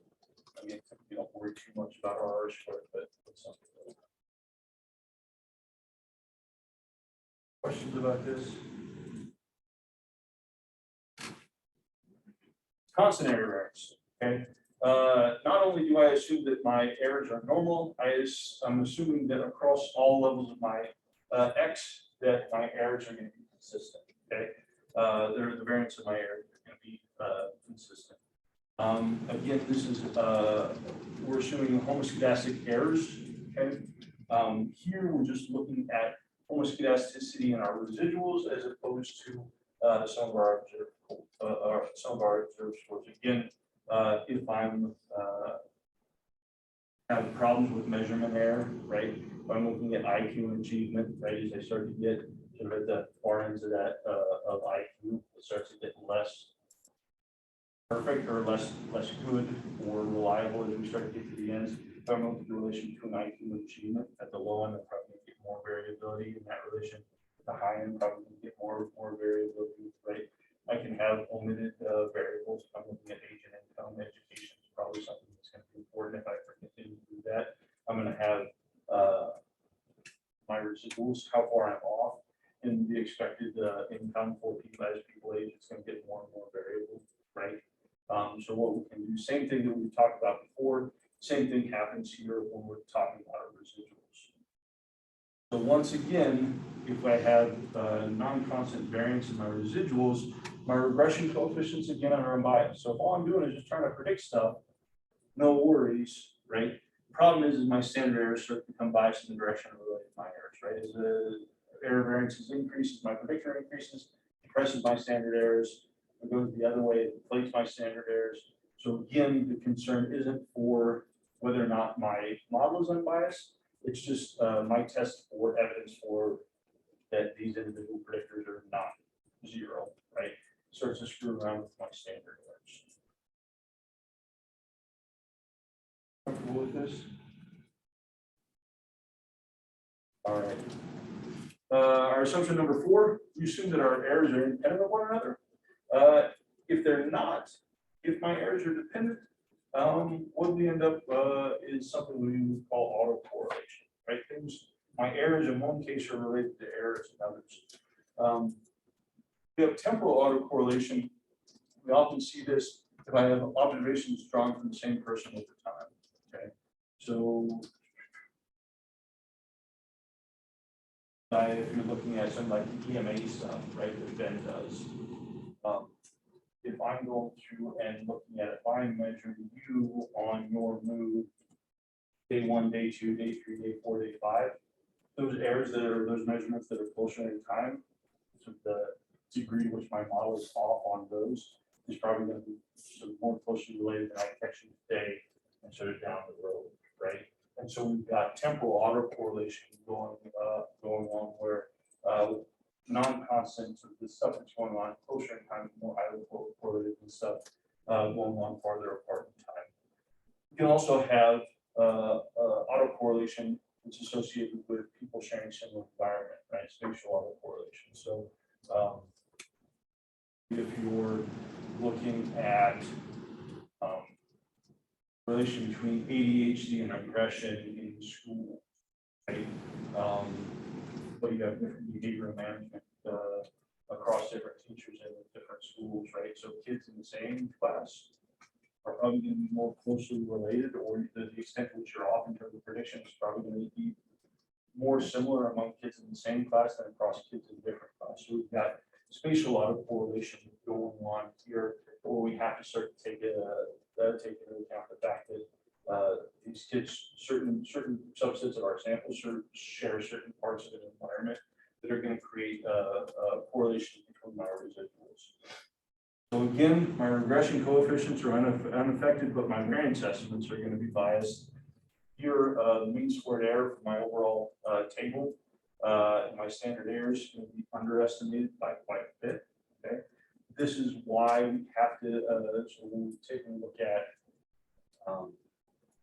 longitudinal analyses or nested data or things along those lines. Why we can't just run it through a standard regression model is because things are going to look a lot better than they should, because we've not accounted for the fact that these errors are correlated. And so our test of specific effects is going to be generally going to be too high. And so we have to use different methods. Okay. When this type of thing happens, this is something you should know about just based on your method, right? And if we're using something that has a temporal component or repeat measures component to it, or something where individuals are sharing common environments, we're generally going to go through and use a different model for those types of things, something that it takes this into account. This isn't something that we can test necessarily in our regression. We're assuming that if I have an online study where everybody's coming in, filling out questionnaires, we've got different people coming in the lab, we're going to assume that people's errors are independent of one another, because that there are different people come in. And what we need to be mindful of is there something about my methodology that could create or could be expected to create auto correlation. Something like that. This is more a methods issue than a screening issue. Also assuming independent errors, okay? We're assuming that our errors are uncorrelated with our observed values of X, okay? Uncorrelated observation errors is going to be a direct product of sort of OLS, right? By definition, the way OLS is going through and calculating things, your errors and your predicted values will be uncorrelated, okay? Just the way that the model works. That doesn't mean that that's actually what's going on. What we start to get is bias in here, okay? And we can start to see when we get into like SEM types of framework, we actually will see those different estimators that sometimes our errors are correlated with our actual values of X, or should be expected to be correlated with our values of X. For our purposes, and from a classic approach, we would assume uncorrelated observation and errors being the result of the correct specification of our model, right? So we've got all relevant predictors are there. Stuff that we don't need to want or doesn't need to be in there isn't in there. And we're assuming the form of our relation is correctly specified, right? That I've got it's linear, I've specified a linear model, if it's quadratic, I've specified a quadratic model. Okay. This is something this model specification piece of things. This is why we don't just say, hey, here's a data set. I'm just going to throw in 100 predictors in here and see what turns out, right? Because the problem is you got an improperly specified model where we've got things that don't need to be in there are in there, and that can cause all sorts of weird unintended consequences and things like that. It's also thinking about for Katie's model when we're looking at age and income, what else or what other things active income we need to have in there, so making sure that's in so we don't have stuff that, oh, hey, it looks like there's an association between X and Y, when in fact that's a bunch of something else that we can again, the inclusion of relevant predictors, however, this is a theoretical issue. We can't test this. There's not a test that I can do to say, hey, am I missing something? Now I can look at my residuals and do some screening and suspect maybe that I've missed something. But there's no SPSS isn't going to say, oh, hey, what you actually need to have in here is narcissism or handicapping or something like that, right? You have to know your area, understand what things should be in, what things shouldn't be in. There's still a lot of known literature, like what types of things from our conceptual model should we expect to be in here to be able to account for this outcome, and then doing our best to go through and include those things in our analysis. Questions here? Okay. Complicated consequences of misspecification, complicated, all sorts of bias, never know where it's going on. So again, really need to think about sort of some of this stuff when we're going through building our models. Okay.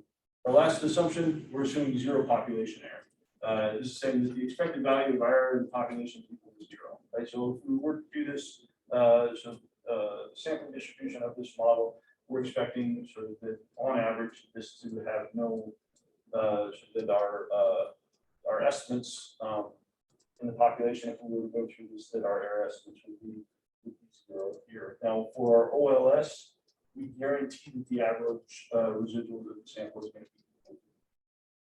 Okay. And if we run this model in the set of data that we have, if I go through and I take the average or the sum of my errors, it will by definition equal to 0, right? That doesn't mean you've got 0 population error. If I were to run this in the population, the error would be equal to 0. Okay. So again, these last two assumptions, I think it will happen by definition mathematically if we go through and run in OLS, but it doesn't mean that we should necessarily assume that this is the case. Okay. So let's say here that if I'm looking at some association of something with weight on a 5-pound on a scale, 5-pound heavier, right? What I'm going to get is my estimate on population parameter. My intercept here is going to be biased, right? Because my measure my scale is 5 pounds heavy. So everybody who gets on this scale is going to be 5 pounds heavier. So my average estimate for my sample is going to be systematically 5 pounds heavier than what it will be in the population. Okay. Now, if I go through and I run my model, my errors are all going to sum to 0, but that doesn't mean that I've achieved non-zero population error, right? Because I've got a systematic situation going on here. Okay. Let's say that maybe I'm looking at playground regression, and so I'm just counting there. I've got counting the number of occurrences. Okay. That approach is going to be more accurate if I've got kids with low levels of regression and with high levels of regression. For all out there, it's going on. I can't catch it all. If everybody's playing nice and no one's touching anybody else, then like it's not that much. As things start to increase, then I'm going to have more error, and so my error is going to be associated with my observed variable, right? Like as aggression increases, my measurement of aggression gets worse and worse, and so I've got again, if I just run this through my OLS regression, my error is going to be 0. My residuals are always going to sum to 0 if I go through, but that doesn't mean I'm actually reflecting, so that model doesn't. If I were to run that model in the population, I'm going to be off by some. I don't have 0 error in the population. Okay. So again, here is not something that we can test directly, but what we're going to get if this is going on is again estimates in both our parameter estimate or in our parameters, our standard errors. Okay. Generally, good news is here is it not serious or violate our errors. It gives us bias assessments of our intercept. But we're generally not super interested in our intercept for these regression models. Sometimes we are, generally not. It's not something we are overly concerned about in psychological science, but it is one of those things that we should be aware happens. And again, starting to think carefully about our methods, making sure that we're carefully with valid assessments so that we kind of minimize some of the biases that we yeah. So this may be super obvious, but it just kind of clicked in my head, and I'm curious if I'm thinking about this correctly. But are deviation scores and residuals basically the same thing? What's that? Are residuals and deviation scores like in a t-test, the similar things? What do you? Because when you take the deviation score, you pick your variable, get your deviation scores, those all sum to 0. Mm-hmm. So I was like, that seems similar to residuals. I don't know Yep. if they're the same thing. Yeah. We're always. I mean, this is almost always looking at. I mean, when you say deviation, it means deviation from what, right? But yeah, and when we're going through, because remember in our regression, we've got a couple different things. We've got the deviation of my predicted value from the mean. That's sort of how much predictive ability my model has. So that's a deviation score, but that's going to be the sum of your sum of squares regression. But then you've also got the deviation from your observed value and your predicted value. That deviation, that's going up. That's going to be your sum of squares error. That's your residual value there. Okay, but that's why you go through and you square those and sum them up, and that's you get your sum of squares. But if you take just your raw errors and sum those all together, it's going to be 0. So yep, working with it's the same mathematical process. It's also a deviation. You just have to be careful. Think about deviation from what? Good observation. Yeah. All right. So thinking about how do we go through and verify our assumptions? So we understand what they are. What do we do about this? Again, our violation or our fixed effects, this is always going to happen. Is okay so long as our data are multivariate normal. As long as our data are multivariate normal, we're not worried about the violation of the fixed effects piece of things. And we're going to assume that our data are multivariate normal. Again, we don't have at least within this, not a direct test of multivariate normality. But we're going to assume for the purpose of our regression model, if we have each variable, all linear combination are normally distributed and homoscedastic, and our residuals are normally distributed and independent, we're going to assume that we have achieved multivariate normality here.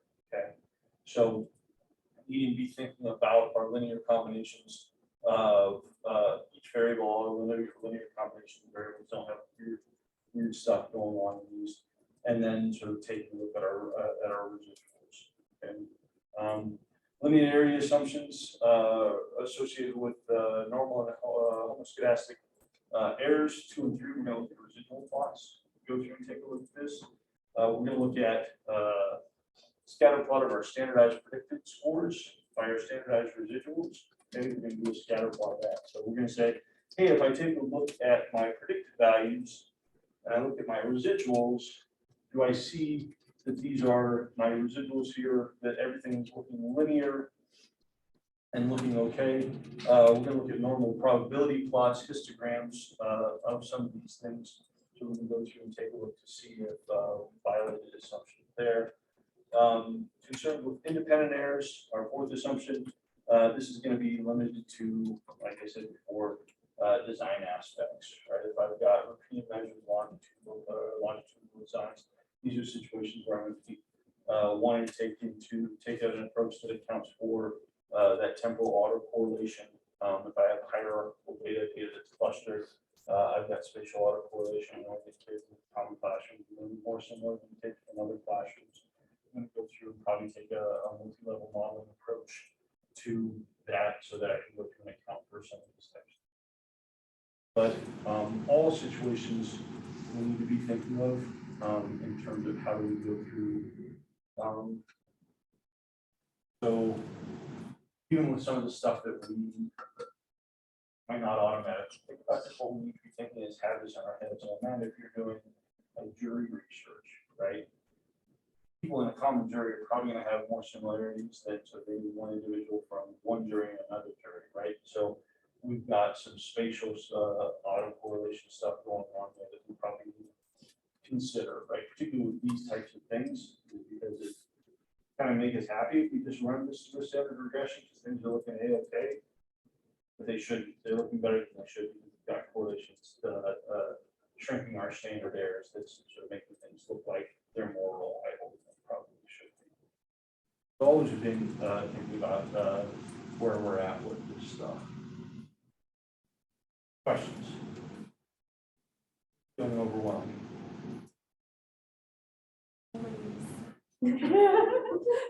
Okay. What we'll do is we're just going to start sort of getting into what this actually looks like in SPSS as we're going through and sort of looking at this, how we can start to tease things apart. Okay. So in this example, we're going to say what we're interested in are the unique associations of psychological flexibility. This is just your ability to, like, hey, I'm sort of flexible adjusting so I don't get too sort of worked up about things. I might be able to sort of go through, kind of handle things. Reward responsiveness, how sort of motivated I am to sort of getting sort of candy and dollar bills and things like that. Behavioral inhibition, sort of how this kind of like a neuroticism type of a thing, like how sort of engaged am I, and willingness to utilize social resources. Do I think social resources are a good thing? Do friends help? Are they not helpful? Can I trust people? Some of these types of things. So what's the unique associations of these variables with perceived support? Okay. So basically what I'm trying to do is I'm going to run a regression model where I'm interested in looking at the extent to which people feel supported by sort of people around them, right? And my theoretical model, my conceptual model here is that perceived support is attributable to at least some extent to sort of psychological flexibility, reward responsiveness, behavioral inhibition, and sort of willingness to social resources. The best linear combination of these variables is going to predict some outcome. Okay. So here, MSPSS, these are just my sort of different variables sort of going through, so you're just kind of aware of what's happening with this stuff. Okay. So my model here, got my predicted values of my MSPSS are going to be equal to an intercept, right? This is going to be my expected value of MSPSS when all other value variables are held constant at 0, plus some adjustment for my AAQ, some adjustment for my VAS, some adjustment for my BIS, some adjustment for NLS, and then E, that error, that residual there, that's just sort of the difference between my predicted value and the actual value of social support that I see for this individual. This is what we're going to be most concerned with. We want to take a look at that error term, because we want to see that the error term for each individual is behaving in ways that are consistent with the assumptions of our model. So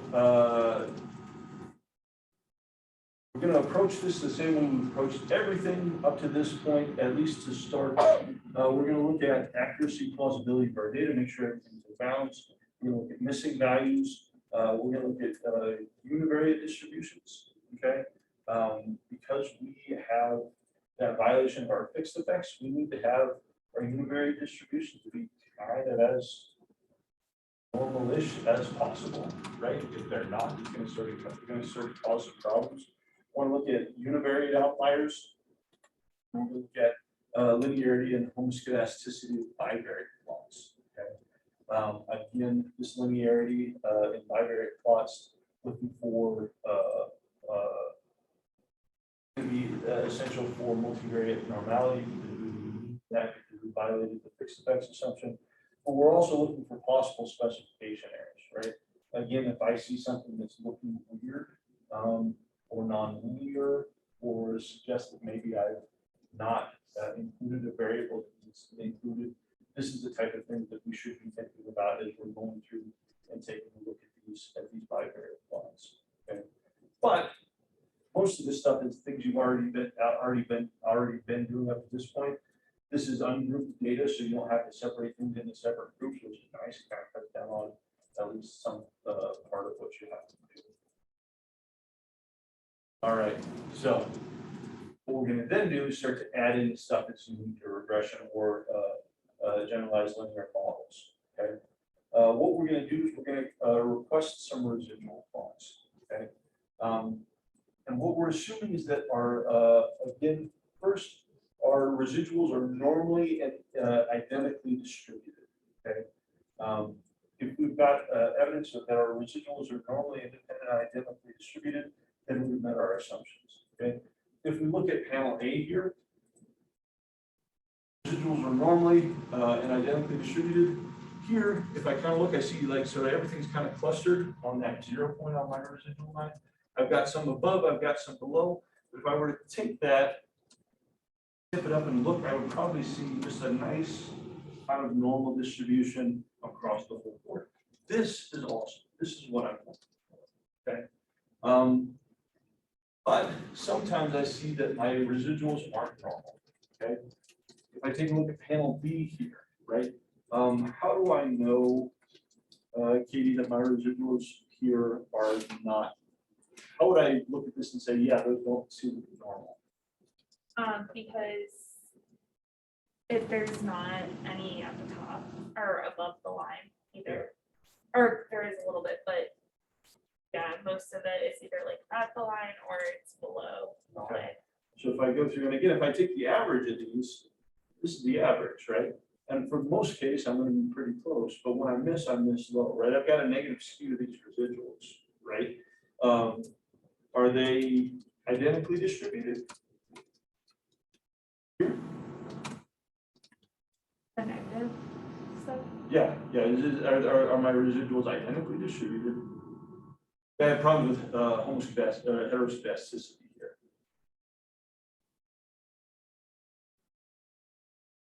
Well, we talked about they're not normally distributed. Are they identically distributed? Do they have the same distribution across the whole range? Yeah, they do. They're all distributed the same. It's just non-normal, right? Yeah. Would that be a ceiling effect? It could be a ceiling effect. It could be sort of like have non-normal variables or things along those lines, right? Probably that's what's going on here. So in this case, I've got residuals that are identically distributed for all values of, or for all my predicted values. Distributed, my residuals are distributed the same way, and it's sort of constant variance. It's just that they're not normal, right? So we've got a problem with this. Okay. Here, D. Do I have normal, are my residuals normal? This bottom one.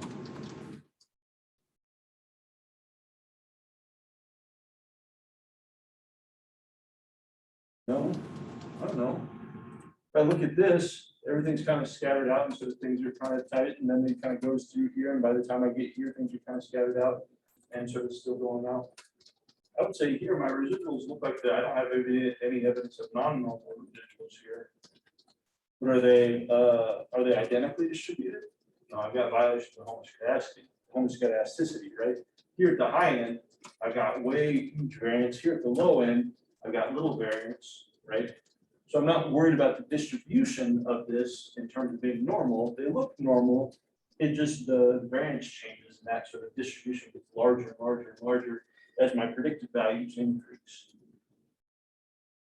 So what we're wanting to do with these residual plots is go through and try and take a look and say, if they appear to be normal and identically distributed, then we're good, right?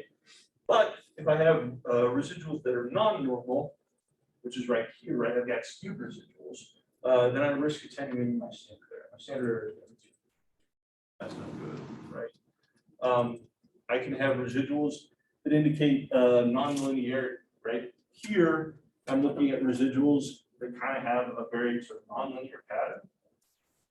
I'm worried that somewhere in sort of the mix of my predictors that there's a non-linearity somewhere in there. Generally, you don't see this a lot, but if we want to go through and take a look at my bivariate plots, there's some nonlinear relation that I didn't catch, and then I just stuck that into a regression model. Again, my residuals still average to 0. It's just they're low on this end, high in the middle. Looks like there's a nonlinearity going on there. Okay. Finally, sort of thinking about my residuals or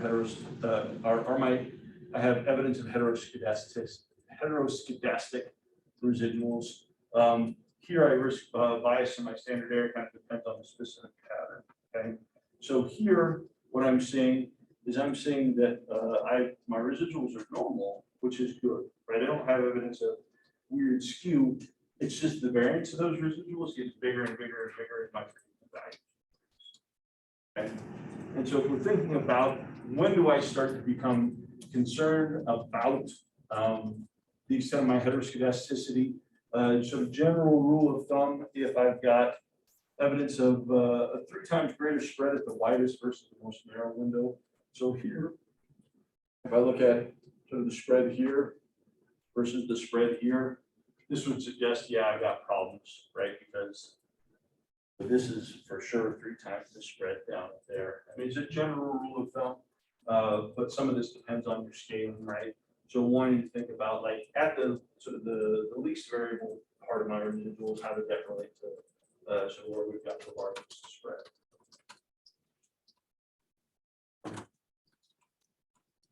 Question. I like this graph because it sort of captures some of the different types of things that you'll see in residuals. Now, the other thing I'll say, these are nice residual plots because we got big samples. When you get small samples, your residual plots will start to look funky because you don't have sort of a nice sort of coverage of everything.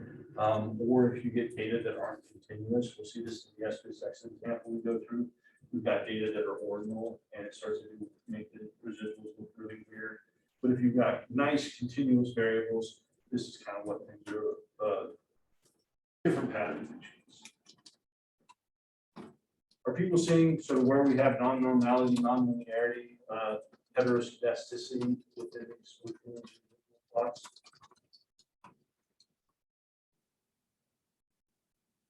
All right, so for our model that we had talked about, if I go into SPSS and request my residual plot, so I'm going to go through here. I'm going to go set up my linear regression in plots. I'm going to take my Z predicted and my standardized residuals for X and Y. I'm going to request normality, histogram normality plots for my standardized residuals. And I'm going to go through this is going to give me a number of different plots we'll take a look at.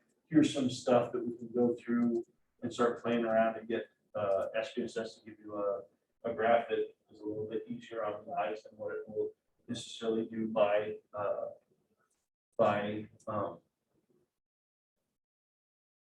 just by default, and then can start to go through and here put a line on your 0 line, right? For your residuals, we expect some to be above, some to be below, but otherwise sort of going on here. And then what I'm doing here is including, so remember I talked about that low S line? This is just kind of just a flexible fit going through these through this model. So doing that's what kind of see we've got sort of non-linearity. So looking at this model, okay. So here I'm looking at my model. I've got my standardized predicted values. Okay, this is my predicted value of my outcome. And here's my studentized residuals. We'll talk about that in a moment. How do you feel about this residual plot right here?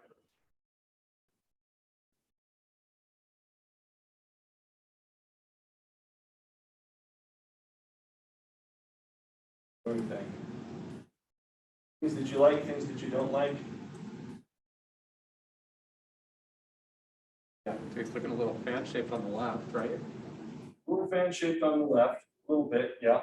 So again, thinking about when we're looking at these residual plots, what are we looking at? Linearity. We're looking at normality and homoscedasticity.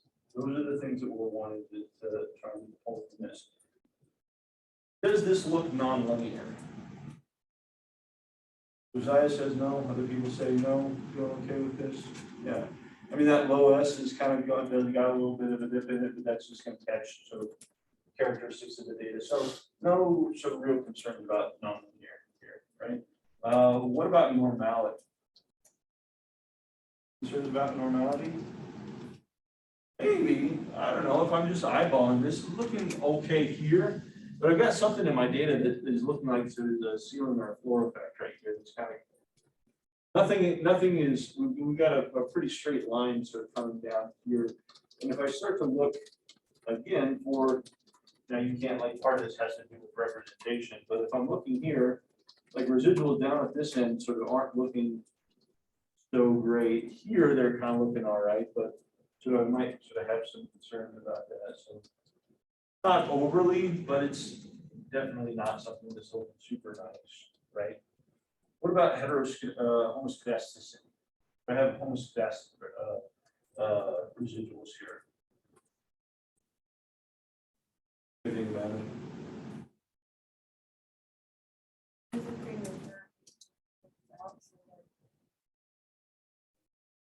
This is where we have to be a little bit careful with things, right? So we definitely see kind of a fan picture of this, but we also have to think about representation. And oftentimes, if you just get like sort of one case out at the front and the end, there's not really enough there to sort of make a strong argument for variance here. If I'm looking for predicted values of this, very little variance, that's because we only got folks out here, right? And so, yeah, if I look sort of kind of around here-ish, you know, maybe less variability than here, but remember kind of our rule of thumb is we're looking at something that's about 3 times at the widest it is in terms of spread than the smallest. I probably wouldn't be, I'm interested to see kind of, or wonder what that flat top is going on, and so what's driving that.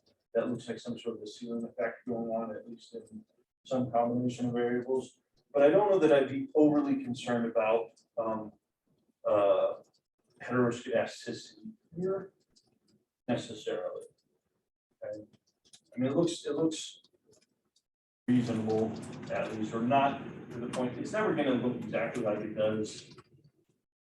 Those are really nice. I mean, real data is ugly, and generally won't look like that. This I probably wouldn't.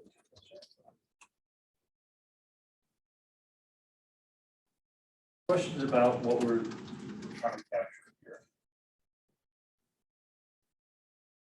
All right, same thing in Stata, sort of different, sort of Allie, Robert, for you, kind of what the plots look like, and again, you got handouts and things like that. Basically, it's just the same thing.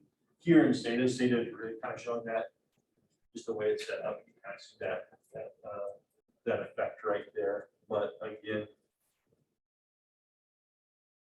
some stuff going on down here that looks like we might have some weird stuff going on with these residuals in terms of the distribution, but might note it, but maybe not get too excited about it yet. Yeah. I guess I just don't understand why it's not heteroscedastic. That's how you say it. It's like, it does look like it is 3.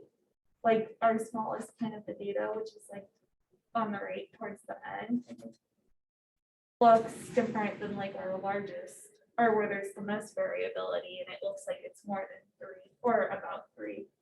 Sure. What we want to do is we want to make sure that we're not cherry picking just the extreme cases where there's actually not much representation, right? If we think about like the very low and the very high end of our predicted values, we're only probably going to have a couple of people out there. So that there's not going to be that many people unless our sample is really, really large, or we've actually got cases where we predicted that out there. So if we take a look at sort of about right here, kind of this kind of end piece right here. So these are going to be people who we predicted very high levels of social support, maybe inordinately high levels of social support. There's just not that many people who are out there. So I'm going to look at it, I'm going to notice it, but I'm not going to give this too much of attention. Because if I look from here across, it's a little bit different, but again, we're talking about an order of magnitude 3 to 1, right?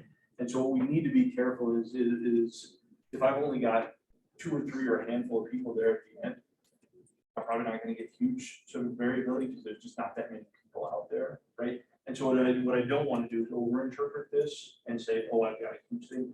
Generally with heteroscedasticity, you'll see a very clear kind of band shape. Now, if we had a bunch of people down here and it was all kind of clustered in here, then I might start to be more concerned. But with this, I'm interpreting this as probably more of an issue of just not having a whole lot of people who our models predicting that high of scores for. And so it's more an issue of lack of representation as opposed to clear evidence of heteroscedasticity. Okay. Does that make sense? You kind of see what I'm saying with this? Yeah, so also like take into consideration like where there's a lot of people like in your model, or like where that starts instead of looking at. And you'll see this in your bivariate plots too. If I don't have very many people at the very, very small end, or without too many people at the very high end, pretty sparse out there, so I might only have a couple of folks. What I wouldn't want to do is make a strong determination of heteroscedasticity just because there's only a couple of people out there. Okay. Yeah. So this isn't nice, but I mean it's better than other stuff that we'll bit. Other questions? Kind of what we're trying to tease out of these plots.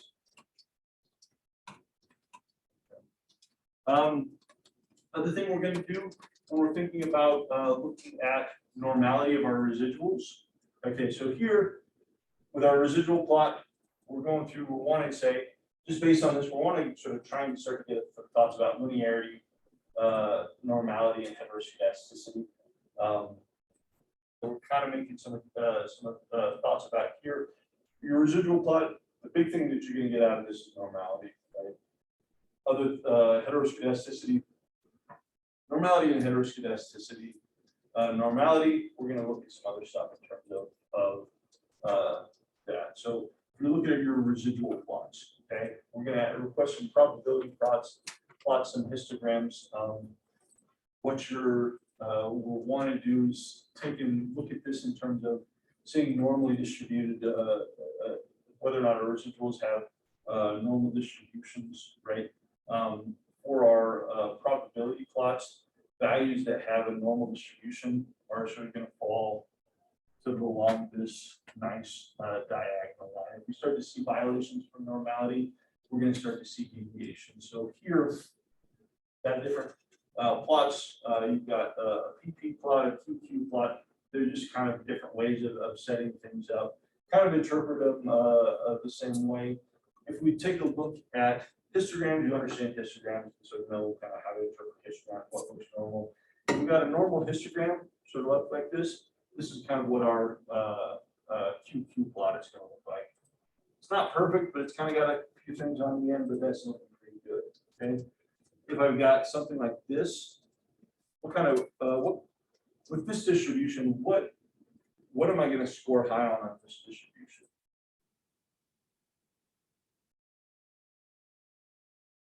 I'm looking at my indices of normality. What am I going to get here? What's that? Yeah, what kind of kurtosis? Oh, Negative kurtosis. If I've got something that's negatively kurtotic, right, this is a boxy plot, this is basically a square distribution. If I were to run this and look at a QQ plot, I get kind of this S shape here, right? So it's very different than this. I've got sort of violation of normality. Here, what have I got here? Asha? Yep, I got positive kurtosis here. And so now I've got a different situation. Here I've got a skew distribution. So my QQ plot is going to do some stuff. So looking at both of these, looking at the histogram and your probability plots are nice. Our eyes as human beings, we like to see straight lines, and you can see straight lines. Things start to deviate from straight lines. Catch that very quickly, right? And so this is just a different way to go through and a different type of plot that we'll go through and request to judge the normality of our residuals. So if I go through and I look at my histogram, my normal probability plot for these data, okay, and these are just plots of my residuals, okay. What are we seeing here in terms of our probability plots? I don't know, Robert. What are you seeing with this? Do we have problems with the distribution of our residuals?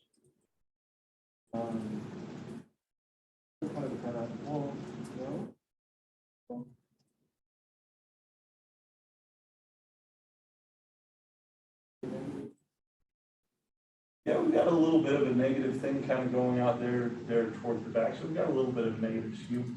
Is this something you'd be like overly concerned about? Probably not, right?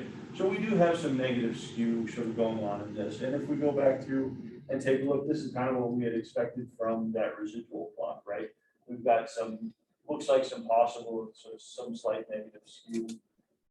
But if I look at my probability plot here, not huge I'm not seeing huge deviations, right? If I look here, I've got some low values, my residuals. What are these low values here? What do these folks represent?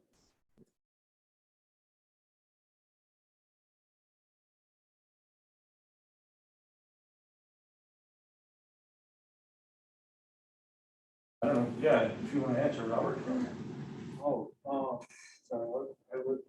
Sorry, extreme value. What's that? Extreme values on what? What's going on with these folks down here?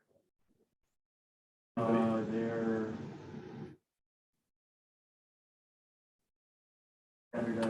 standardized residual score that's normal or what the normal distribution.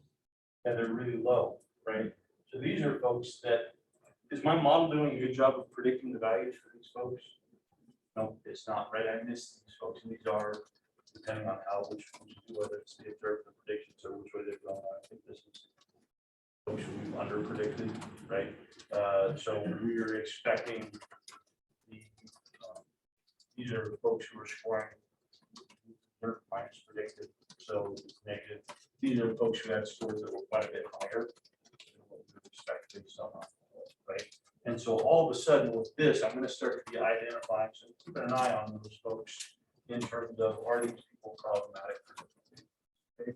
But overall, a little bit of a negative skew here. And again, if we think of taking a look at, remember we saw this kind of flat line kind of going on here.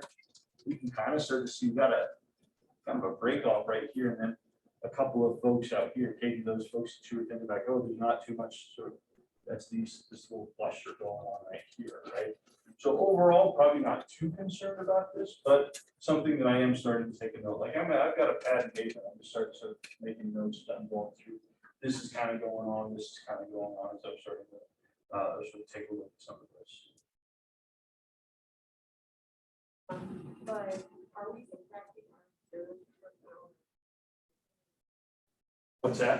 Are we subtracting the observed from the predicted or not? I can't remember exactly what this is. I think it'll come up somewhere else, but we'll be able to sort of pick that out. This is foreshadowing folks who we might have eyes on later on. But you can go through, and I mean, if you just look at your predicted value here in SPSS and take a look at things, you'll be able to pick that out, because I can't ever keep that straight depending on the program, will sometimes switch back and forth. So yeah, I just want to know exactly which one those are. All right, same thing in SATA. Going through, requesting your plots, same type of thing that we're getting there. So other thing that we want to take a look at in terms of our residual output, a couple of different things, and different ways we can identify problematic cases based on what's going on. We can look at discrepancies.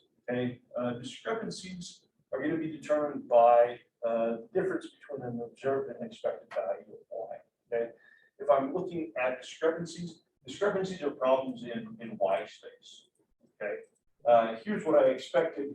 Here's what I actually observed. I'm seeing a difference here. And what we look at, we'll assess our discrepancies by residuals. Okay, take a look at the residuals and finding cases with large residuals. These are folks who we didn't do a good job of predicting the outcome of interest with these, and so we wanted to understand why.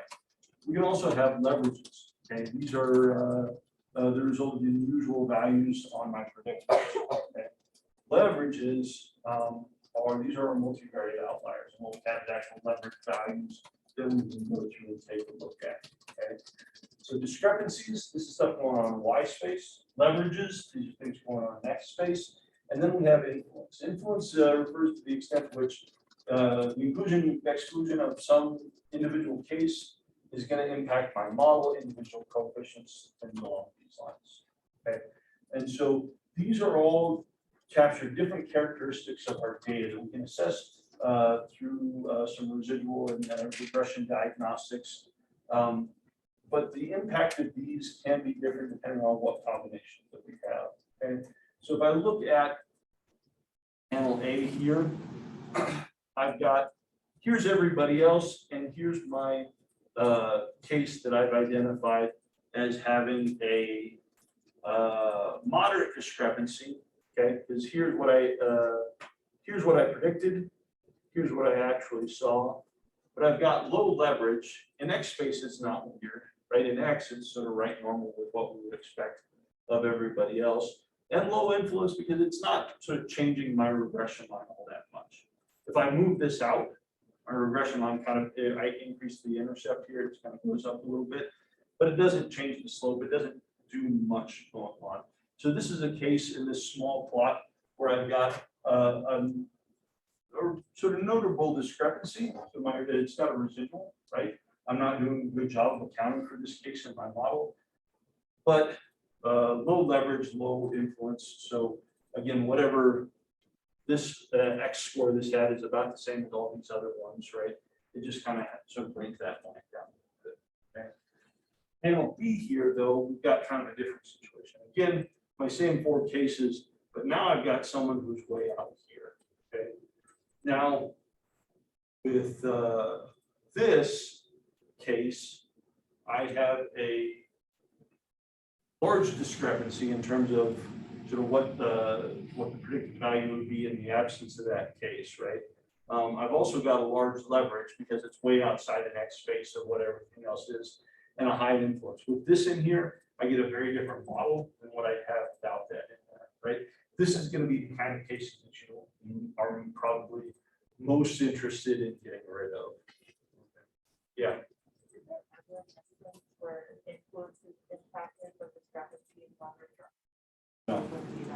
What influence is Well, yeah, I mean, influence is a combination of leverage and discrepancy. So, yeah, because if we look at here, so here we're going to overestimate our standard error, okay? Because we've got, if we get rid of that case, we've got a perfect model, right? If we add this in, it doesn't change the slope, but it kind of brings things down. It's going to suggest that there's too much error. So the error here is going to be greater with this case in than without, right? Here, this has really messed things up because I've got a totally different regression line. It's weird on X space. It's so way different on Y space. Now, this is a thing to be sort of noticed with this value in the model, what is my residual here? With this point in the model, do I have a high residual or a low residual for this case? With the model and with the case in the model, Oh, well, it's low. Based on this, I've almost perfectly predicted that case, right?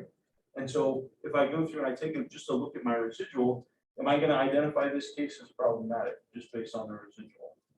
No, right? Well, what we can do is we can ask residual, we can request residuals that will go through and not just look at the discrepancy between the predicted and the observed, but we can ask for residuals that will request the difference between the predicted value for this case if this case wasn't in the model. So if we were to pull this case out of the model and then run the model without that case, and then sort of with that model say this is the predicted value that we would have for that case, and then look at that difference. We talk about this as a deleted residual. Now we see we've got a big discrepancy here. So this is why just looking at your residuals isn't going to give you the whole picture, because you can have a point like this that completely changes that, right? And now this looks like the model is fitting this pretty good, but in the context of everything else, it's throwing things way off, right? It's only predicting well because it's in the model. Okay. Here we've got a different situation. We've got a low discrepancy, right? In terms of my residuals, not bad at all. I've got a large leverage, though. This is way sort of outside of what the other things are going on in the next space, but low influence in that it's not sort of changing my regression line at all. The problem is what I'm going to do is I'm going to underestimate my standard error here. With this, and so if this wasn't so perfect, if this was more kind of like a cloud, and then I had this variable out there, that's going to make that look like a very, very strong relationship. Whereas if I pulled that out, I've got kind of a modest or potentially sort of zero association going on. Okay. So just thinking about, and we'll look at different metrics of discrepancy, leverage, influence. But what happens with these, because we're in multivariate space, we have so many different variables to take into account. Different combinations of variables can start to go through and throw things off way more than they did in our anodes and our t-tests and things along those lines. We want to make sure that we're being vigilant for these potential cases. All right, so we'll finish with some diagnostics for our thing about discrepancies. Okay, we're looking for discrepancies. This is weirdness in white space, right? Looking at this with our standardized residuals. Okay, lots of different options. There's lots of different residuals that you can request. Different residual estimates have different properties, but if we go through and look at sort of maybe our best recommendations for sort of going through and screening, what you'll often see is a recommendation of externally studentized residuals. Okay, in SPSS these are SD residual. In Stata these are jackknife residuals that call these R student, right? So these are the types of residuals I'm going to ask or encourage you to take a look at. And what we're doing here with these externally studentized residuals, it's looking at the difference between the observed value of Y for a case and the expected value of a Y in a model that doesn't have that case in it. Okay. So if we're looking at this thing, my studentized residual here, my regular residual is going to be really small, right? But my studentized residual for this case, my studentized residual is going to capture this. Because my studentized residual is going to say, okay, if I run a model without this case in it, and here's my Y, and then look at the deviation between my expected value for this case and the actual observed value for this case, and the model that doesn't include this case, then I'm going to have a really, really big studentized residual, right? It's going to say, oh, hey, this is problematic. Problem is, if I just run my residual, I don't capture that because it looks really good. But what I'm going to do is, for each individual case, the program is going to delete that, run a model, get an estimated value for that case without the case in there, and then say, okay, given these predictors, what would that expected value be? What is the actual value? And if I get a big discrepancy, it suggests that we've got a case that is problematic from a discrepancy standpoint. And so, yeah, so if my observed outcome for the case deviates from what I actually would expect in a model that doesn't have that case in it, my standardized value of my T residual is going to be quite large. Okay. Nice thing about our studentized residuals here is that they're going to follow along a normal T distribution. So I can just look at the value for a student or a extra, excuse me, externalized student residual or deleted residual and have a good sense for whether or not it's big or small. Because essentially it's just running on a T distribution or Z distribution, right? Where I can say, yeah, this is a big value, no, this isn't, right? So technically, this is on a distribution where my degrees of freedom would be equal to N, the number of people in my sample, minus P, the number of predictors, minus 2. But I don't have to worry. I mean, you can just look at it. You all know enough about T distribution, T statistics to know a T statistic is big. Pasha, if you see a T statistic of 5, is that a big statistic? Yeah, that's a big statistic. If I see a T of 2, is that big? Not really, right? So going to be able to gauge how extreme these are. Okay. Benchmarks for a large studentized residual ±2 to ±4. But again, what we're really going to be looking at is the absolute magnitude, given the size of the data set, constant, and some of that other stuff. So in SPSS studentized residuals, what I'm going to do is I'm going to go through and I'm going to ask for descriptives. And so for this case, for my studentized descriptives, I've got a min of -4.34 and a max of 2.87. Do I have large studentized residuals here? Anything, Amanda? Yeah, particularly these ones. Like they've got a studentized residual. I mean, it's essentially about 335 people in my sample. This is functionally a Z distribution, right? Something that's sort of a Z score of less than 4.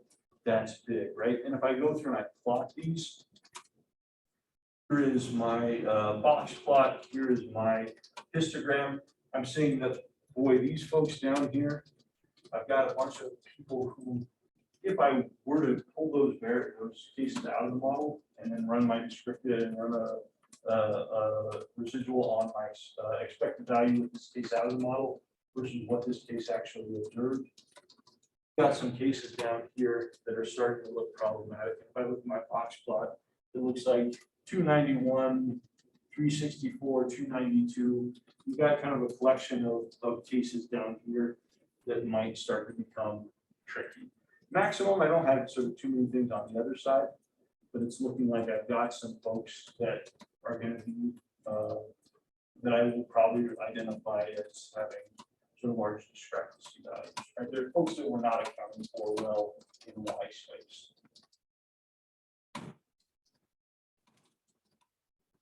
If I go through and take a look here, 291, 292, 364. And these are the cases with my largest student residuals.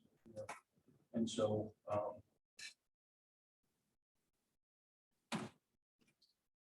these negative residuals, Sam, to your question, the observed value of my SPSS is lower than my predicted value. Okay, so it's going to be my observed minus my predicted. So what my model is doing down here is it's overestimating the values for these folks. So these are people who, based on everything else going on in their outcomes, based on the predictor variables, should be reporting reasonable levels of support, but they're not. Their levels of support are below what's being expected by the model. So for whatever reason, these are folks that we're not doing a good job of accounting for. Right? The model says that they should be feeling much more supported than they're actually reporting. So something to think about. We might want to start thinking about. So. Same thing in Stata. Basically just requesting the same box plots, histograms.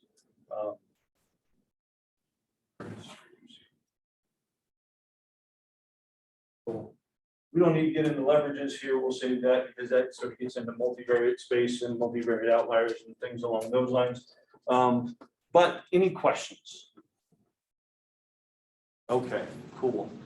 So we're still working through this, but this is kind of this is complicated. Don't want to rush through this. We'll get through this in our next class, which will be fine. We still got plenty of time to go through and get things done. So over break, if you want to start jumping in and sort of working through stuff, go through and do that. You've got handouts that sort of will walk you through stuff. You can start kind of playing around with it. We won't probably have sort of the information on sort of maybe necessarily sort of strong interpretations, but again, I'll shoot you a link to sort of the demo that we'll do next week or sort of after break to go through and walk through this, that you can kind of follow along if you want to. Or if not, if you just want to take a break, do that, whatever. Just thinking about sort of work through flow moving forward with stuff. Okay, awesome. All right, I'll get you your problem sets back tomorrow. Again, take a look at that and just make sure that both members of the team have a copy of that for their records so that you have those for reference sort of down when you're doing other stuff. Okay, awesome. All right, thanks everybody.